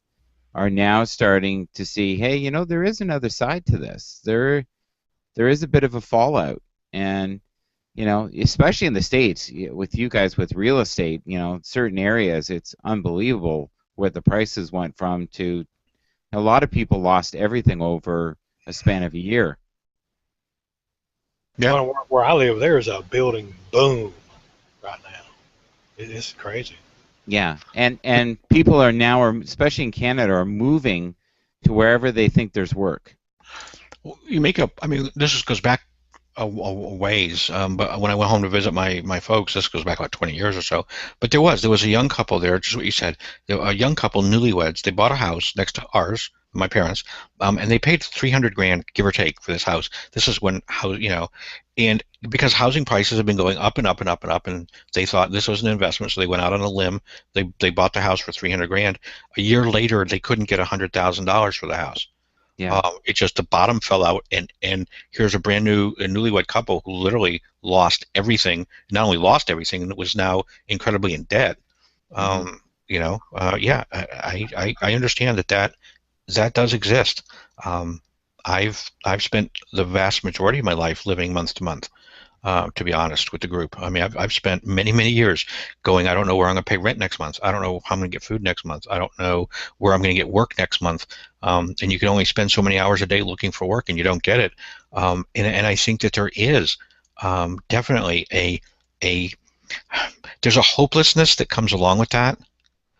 But I think Heavy has a key there, and I think that is, and I know it sounds trite, and I do not mean it to sound that way at all, but I think you sort of have a choice that has to be made, and either you're going to let that hopelessness consume you and you're going to give up, or you have to hang on, however absurd it might seem. You have to hang on to the idea that it is going to get better, and I just have to endure, and I just have to keep going forward, as painful as it is. And I know that reality doesn't happen for everybody, or it may not happen next month like you would hope it would happen. It might not happen for 3 or 4 years. I can sense from you, though, that you have a very strong constitution, and there's an exquisite mind in there, right? And you have been able over the years to self-talk, self-heal, motivate, direct yourself, go with the pulse. I always liked Michael. He's always so intuitive and accurate. Thank you, Michael. I'm sorry. I think it's because he's Canadian myself. I think this is a. Oh my goodness. I think there is something in the water in Canada that makes Canadians this way. Maybe he should show his desk and see if there's some tarot cards down there. I don't know. No, but well, I think we all go through that, and I think I think everybody does this. And this is part of the pain, if you will, or that I have in terms when we talk about things like government handouts, and I put that in quote, when we talk about welfare, when we talk about food stamps, when we talk about whatever, my take on that has always been, that we should do it, and the reason that we should do it.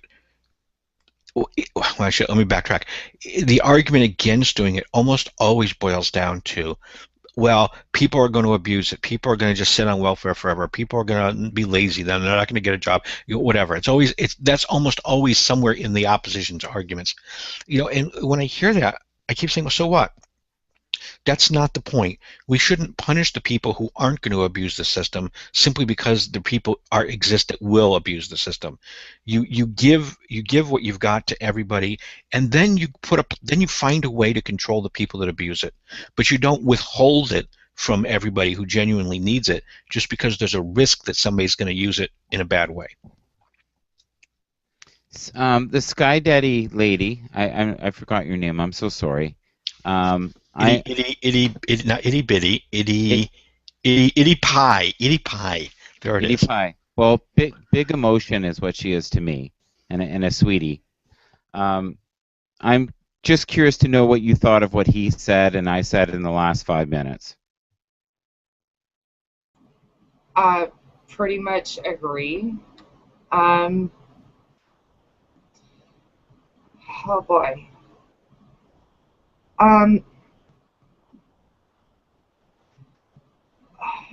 I think that welfare has its place. I don't like what it is right now. I think that it's not an entitlement. Having children doesn't just automatically mean that you should get extra benefits and should be able to stay home. I think that there should be accountability and a responsibility to the society that is providing for you. And I think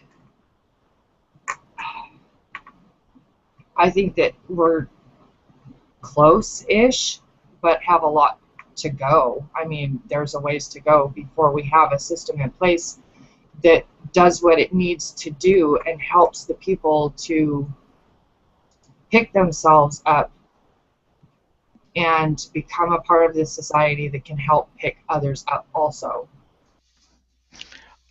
And I'm curious what you think about this too, Eddie, and that is, you know, having been in this position before, I think the way that we help people is incorrect.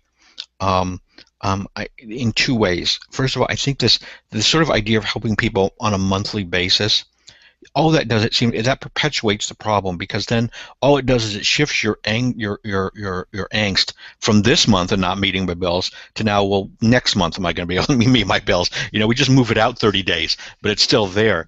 You know, it's like giving the homeless guy on the street and giving him $100. You know, it doesn't really help him, because that's, you know, that's just not how the economy works, right? I think if we're going to help people realistically, and this is just an arbitrary number, but I think what needs to happen is they need to help people in lump sum, and that needs to be tied to some type of a program or some type of counseling. Not to say that you do anything bad, but to help people who maybe don't understand the best way to now deal with this money that they've got and how to get back on their feet. But you need to give them enough to actually get back on their feet, not just enough.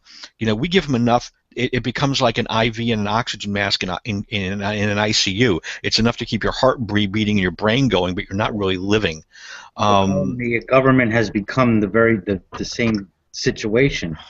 You're asking a government that does the same thing. You know what I'm saying? Let's just print money so we can get by for the next month. Well, yeah, and I think if you're going to deeper and deeper. Yeah, I think if you're going to really help somebody, if somebody really genuinely is in need of help for whatever reason, I don't care what the reason is. You know what? Give them a lump sum. Give them $50,000. Give them $100,000. You know, that's fine.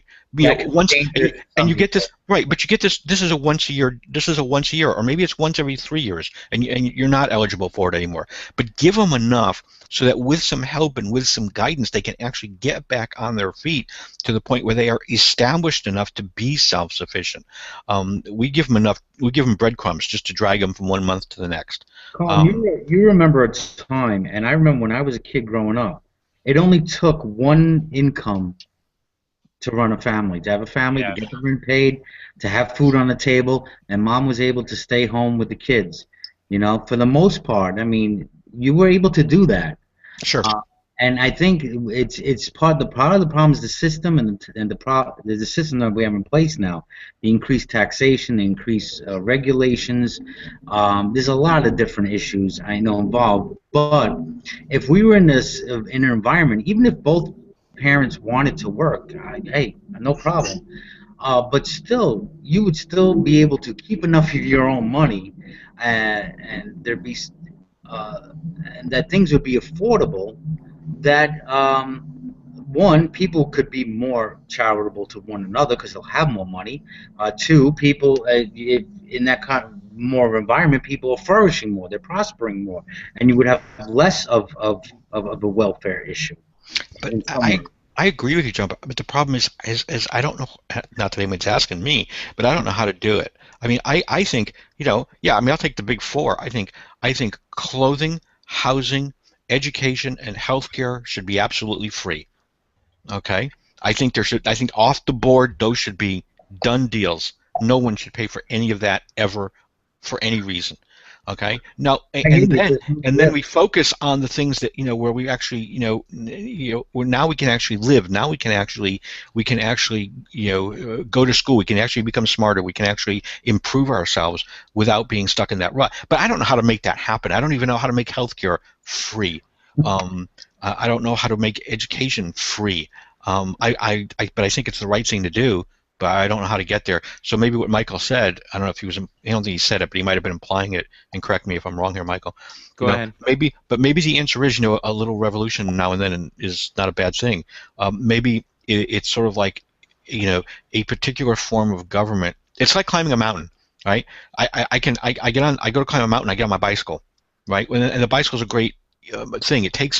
But it only takes me so far up the mountain, and then I have to ditch the bikes. It's no longer of any use. And then I get on a horse, and the horse does really great, but at some point the horse can't go anymore either. And then I need to get on a donkey, right? And then somewhere near the top I need to walk.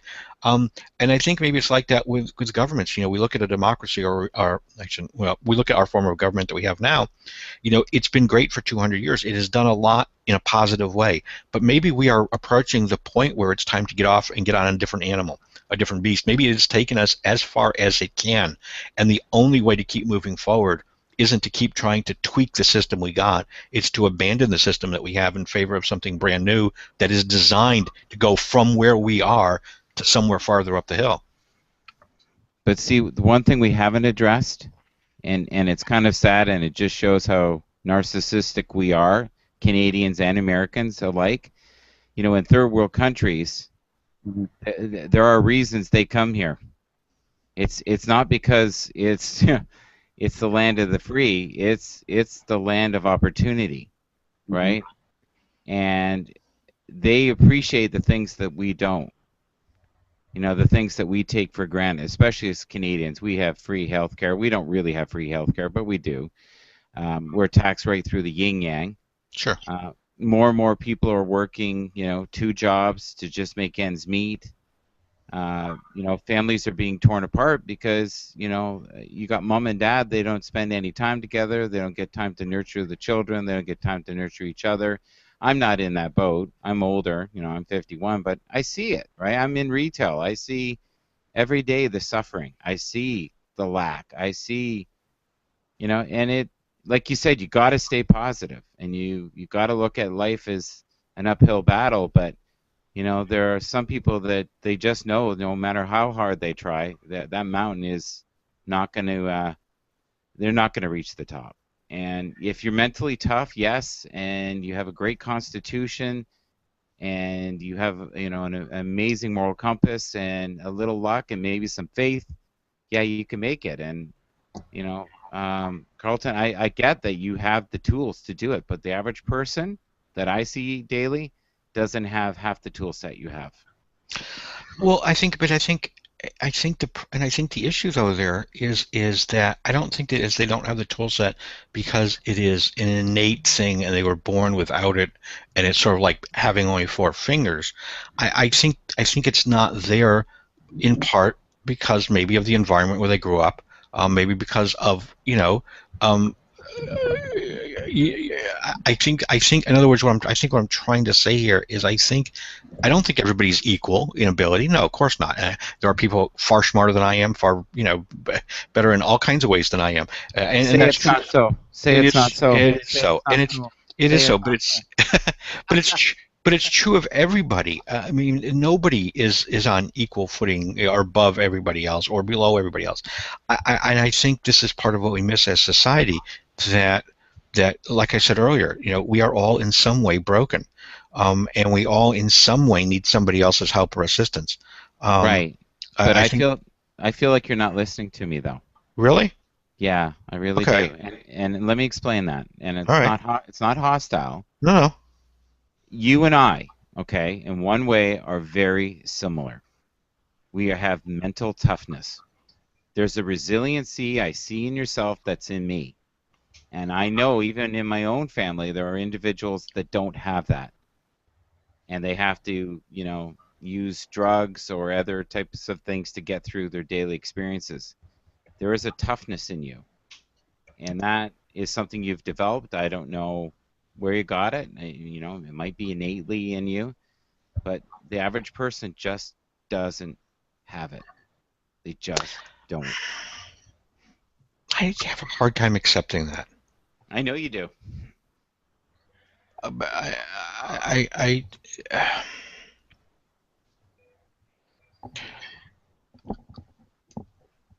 Sometimes, okay, I don't have an answer. Go ahead. Oh, I'm sorry. I was No, going to go say, ahead. sometimes people may not think of themselves as very strong or anything down inside, but sometimes things can come in life that'll kick your ass to the curb, and you discover that you do have the strength inside to pick yourself back up.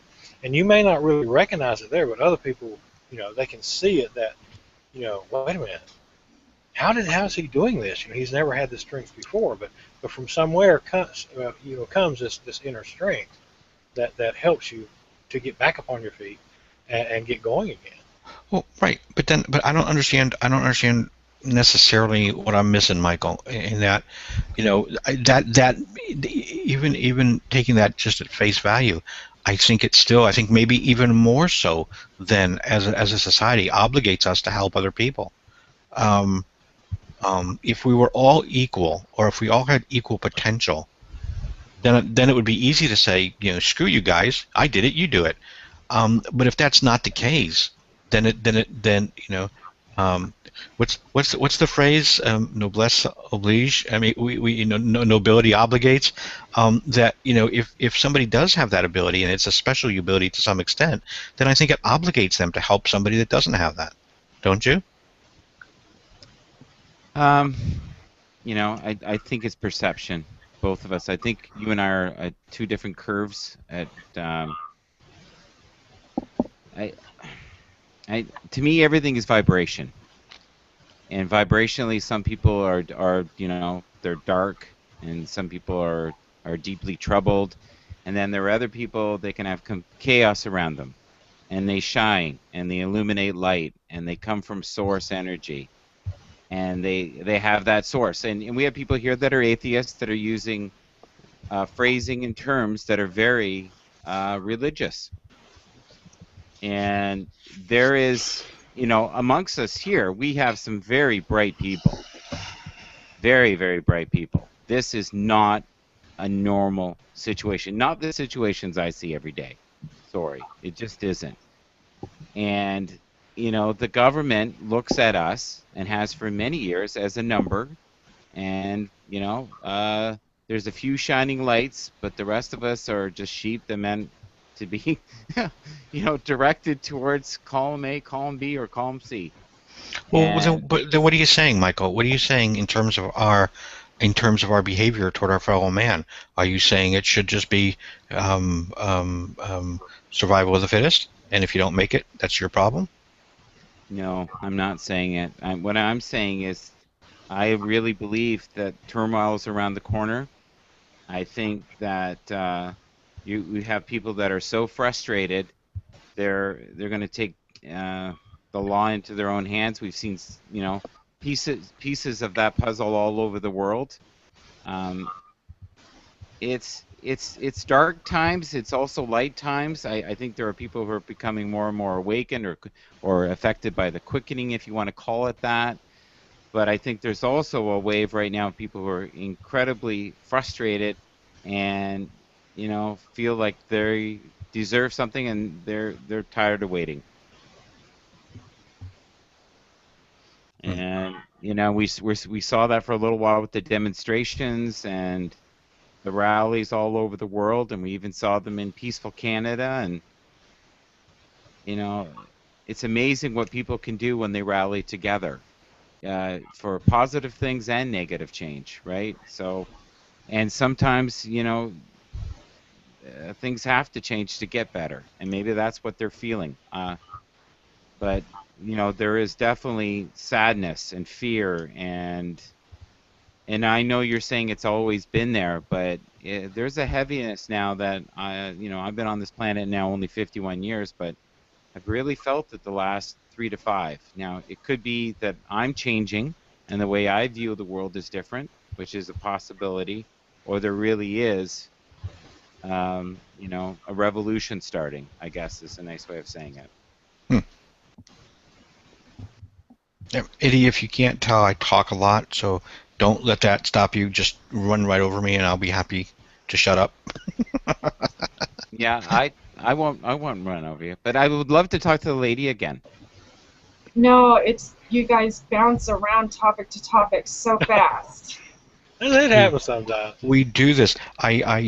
When you said that, Eddie, speaking of doing that, when I was in high school, my best friend, her name was Melinda Kalin, and I haven't seen her since high school. So if she's watching this, Melinda, hi. But she ended up going to UCLA, and she double majored in if I remember right, physics and aero engineering, whatever. She ended up working for Lockheed as an engineer. But anyway, that aside, when she was in high school, they clocked her when she went to University of Connecticut because she talked really fast. And they clocked her at 400 and some odd words per minute, normal conversational speed. This was Melinda. And I can remember a funny story. Melinda and I would be driving in the car, and we would both be talking like this. We would talk about anything in the world you want to talk about. We could talk about God. We could talk about, revolution. We could talk about the newspapers. We could talk about anything all that we wanted to talk about. And we would be driving down the street, deep down, and we'd pick up hitchhikers. And we would pick up, and there would be people standing on the side of the street with their thumbs out, and we would pick up hitchhikers, and they would get into the car. And honest to God, we would say, where are you going? And they'd say, well, we're going to the next town over. And we'd say, okay, that's fine. We'll drive you there. And after about 4 or 5 blocks, they would ask to be let out of the car because they had a headache. And neither one of us understood why at the time. But literally, that she was the same way. She would change topics 5 times in one sentence at that speed, and it was like, keep up or get out. So, I find it amusing when I moved to the South that when I would talk, like I'm talking now, right, in the Hangout, people would say, you talk really fast, and I would like, huh? That'd stop me in my tracks. I'd be like, really? I was like, no, this isn't fast. No. Do you get people saying to you, you use big words? I have had people say that occasionally, but not too often. I get that all the time. Do you? And they'll give me that blank stare like, what? I know Ozymandias does, but I think that's just because of his background in philosophy. I think somebody was picking on him about that, or someone reminded him of something that was said in a hangout one time. Or something. Ozzy likes using big words. Well, my mother was very big on vocabulary and reading and reading to us. I have a kind of a particular point on big words, right? I think I do hear a lot of people on Google that use big words. Okay. Short. Can I do a short story? I'm sorry. Can I digress for a short story? What is short to Carlton? And shut up. When I worked at a company called Bax Logistics for a while, and when I worked there, there was this. I'm an IT person. There was this girl that was there, young girl. She was like 20, 21, whatever, and she was having computer problems. So I went over to help her, and I'm sitting at her computer, and she's standing behind me watching, which I just love. But anyway, and so I'm working there, and after I'm typing for a while, and all of a sudden, out of the clear blue, right, we had no conversation really going at all. She goes, "What's chows?" And it caught me totally off guard, and I didn't have a clue even what she said. And I said, "Well, huh?" She goes, "What's chows?" And I still didn't get it. And she points to the screen, and I go, "Oh, chaos." She goes, "Yeah, chows." And I'm like, and I feel like Webster's dictionary, right? So I go, chaotic, which didn't help, and so I explained it to her, and she's like, "Oh, is that how you pronounce it?" I'm like, "Yeah." Okay, this is only part of the story. So I'm like, walking away from that. So I had to ask her, of course. I tried to do it nicely. I said, "So where'd you go to school?" She graduated somewhere in Kentucky. I think the word graduated in Kentucky is a euphemism, but that aside. So anyway, later on, I'm going to lunch, and I'm at the front desk where the receptionist is, and I'm with two of my friends. We're standing there getting ready to, everybody's getting their wallets and whatever. We're getting ready to go out to lunch, and this girl walks in. The same girl walks in from outside in the hallway, and of course, as she walks in, we try to be nice, and we're like, "Hi, we're going to lunch. Would you like to join us?" And without missing a beat, she went, "No, thanks. I'm famished." And I swear you could see 3 guys, their eyes went up into their skulls trying to replay this conversation in their head to see if they heard what they think they just heard. And we're like, "Yeah, we're going to eat. Would you like to go?" She goes, "No, thanks, I'm famished. I'm going to go back to my desk." And we're like, okay. And so we went to lunch and came back. And as I walked by her desk later, she stuck her head over her cubicle and she looked at me. She goes, "I didn't use that word correctly, did I?" And I said, "No, but you get an A for effort." Anyway, I always thought that was a cute story. I mean, she was so innocent about this, but I do hear a lot of people on Google that use words that I feel like the Princess Bride, right? I don't think that word means what you think it means.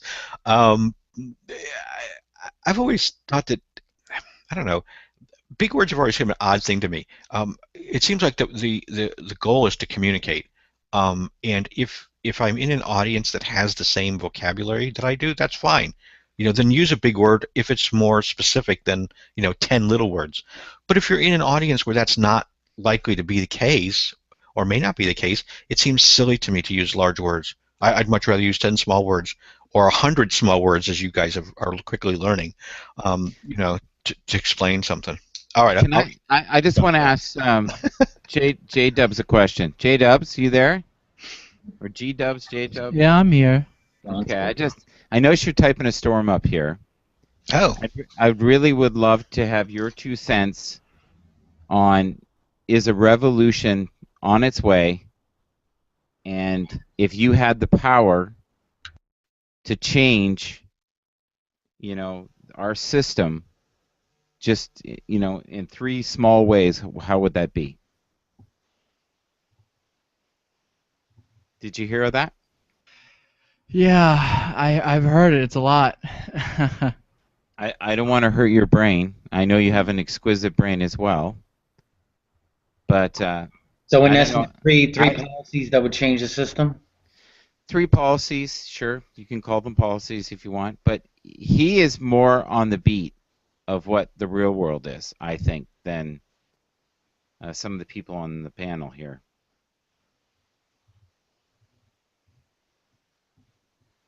Ah, man. 3 things that I would change is hard. I don't know. I mean, everything's just so interconnected, you know. Is there to answer the revolution thing? Possibility, I think, is high. But I don't know. I don't know. I don't think armed struggle is necessarily going to happen ever again. I don't think. Although I would like to see another French Revolution, to be perfectly honest with you. But that's a personal feeling. I don't think that's ever going to happen, though. Do you feel that some of the things that were said tonight are, horseshit? To be honest with you, I wasn't keeping up with the main conversation because I've been chatting away in the text. So if you could give me a brief summary, what happened?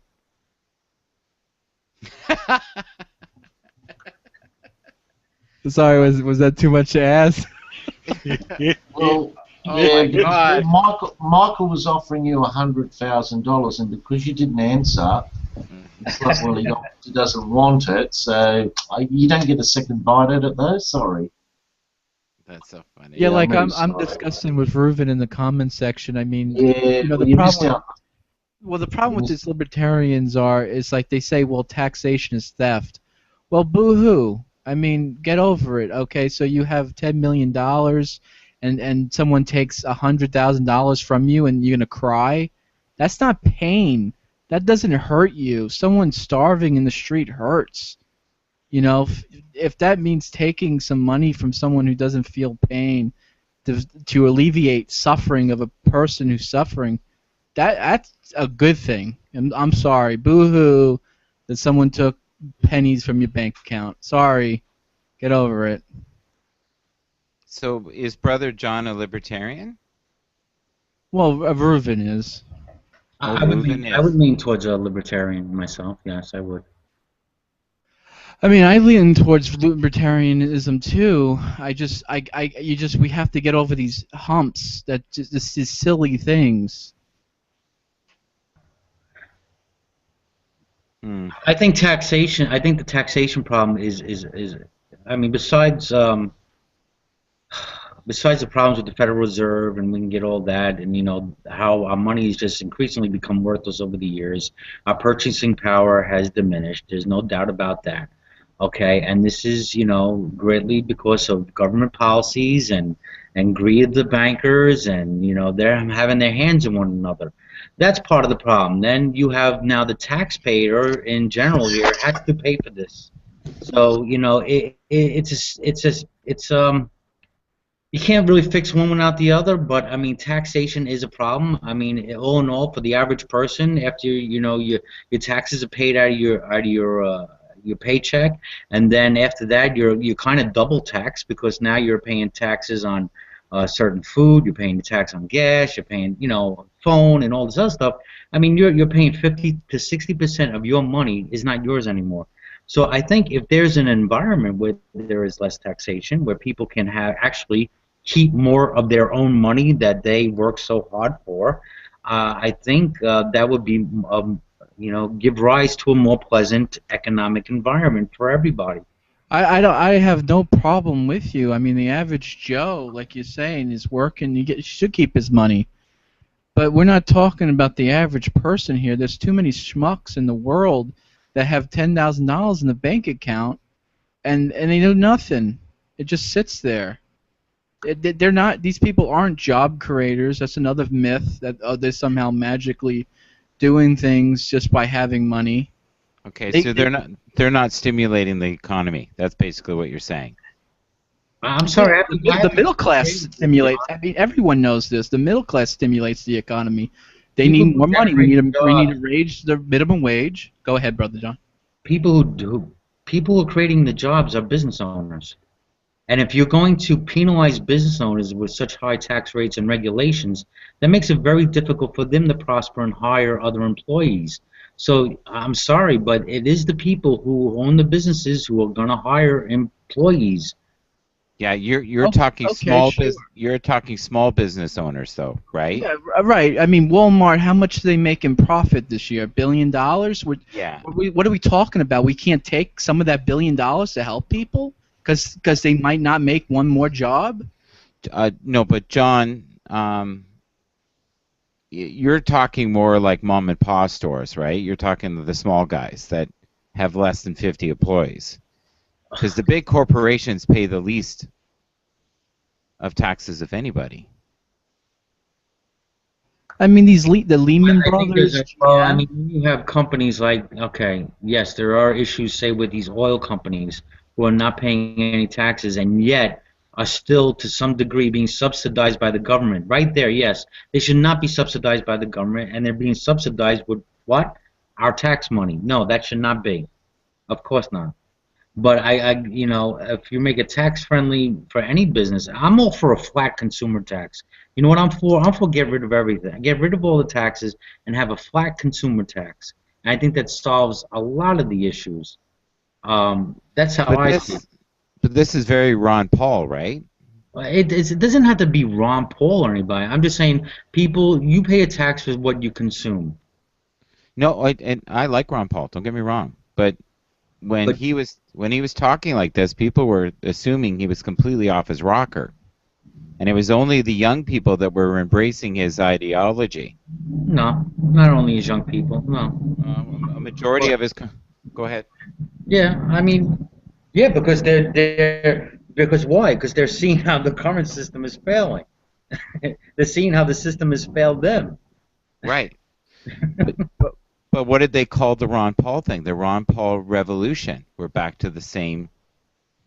We don't have to put any person, you know, on this ideology, I guess you want to call it. You know, it's libertarianism. You know, it's being fiscally responsible. You know, and keeping our nose out of places where we don't belong. Right. Yeah. I know what you're saying. How we give foreign aid, right?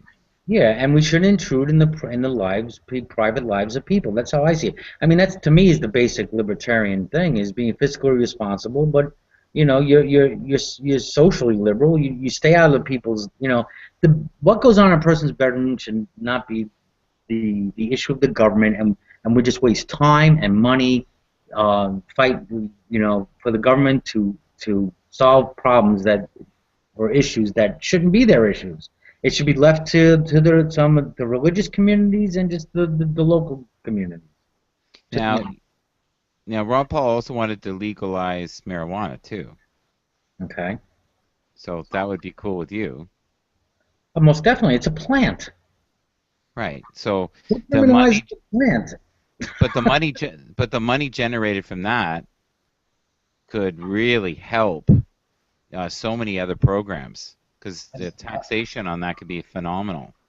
Well, you know, again, I'm up for a flat tax.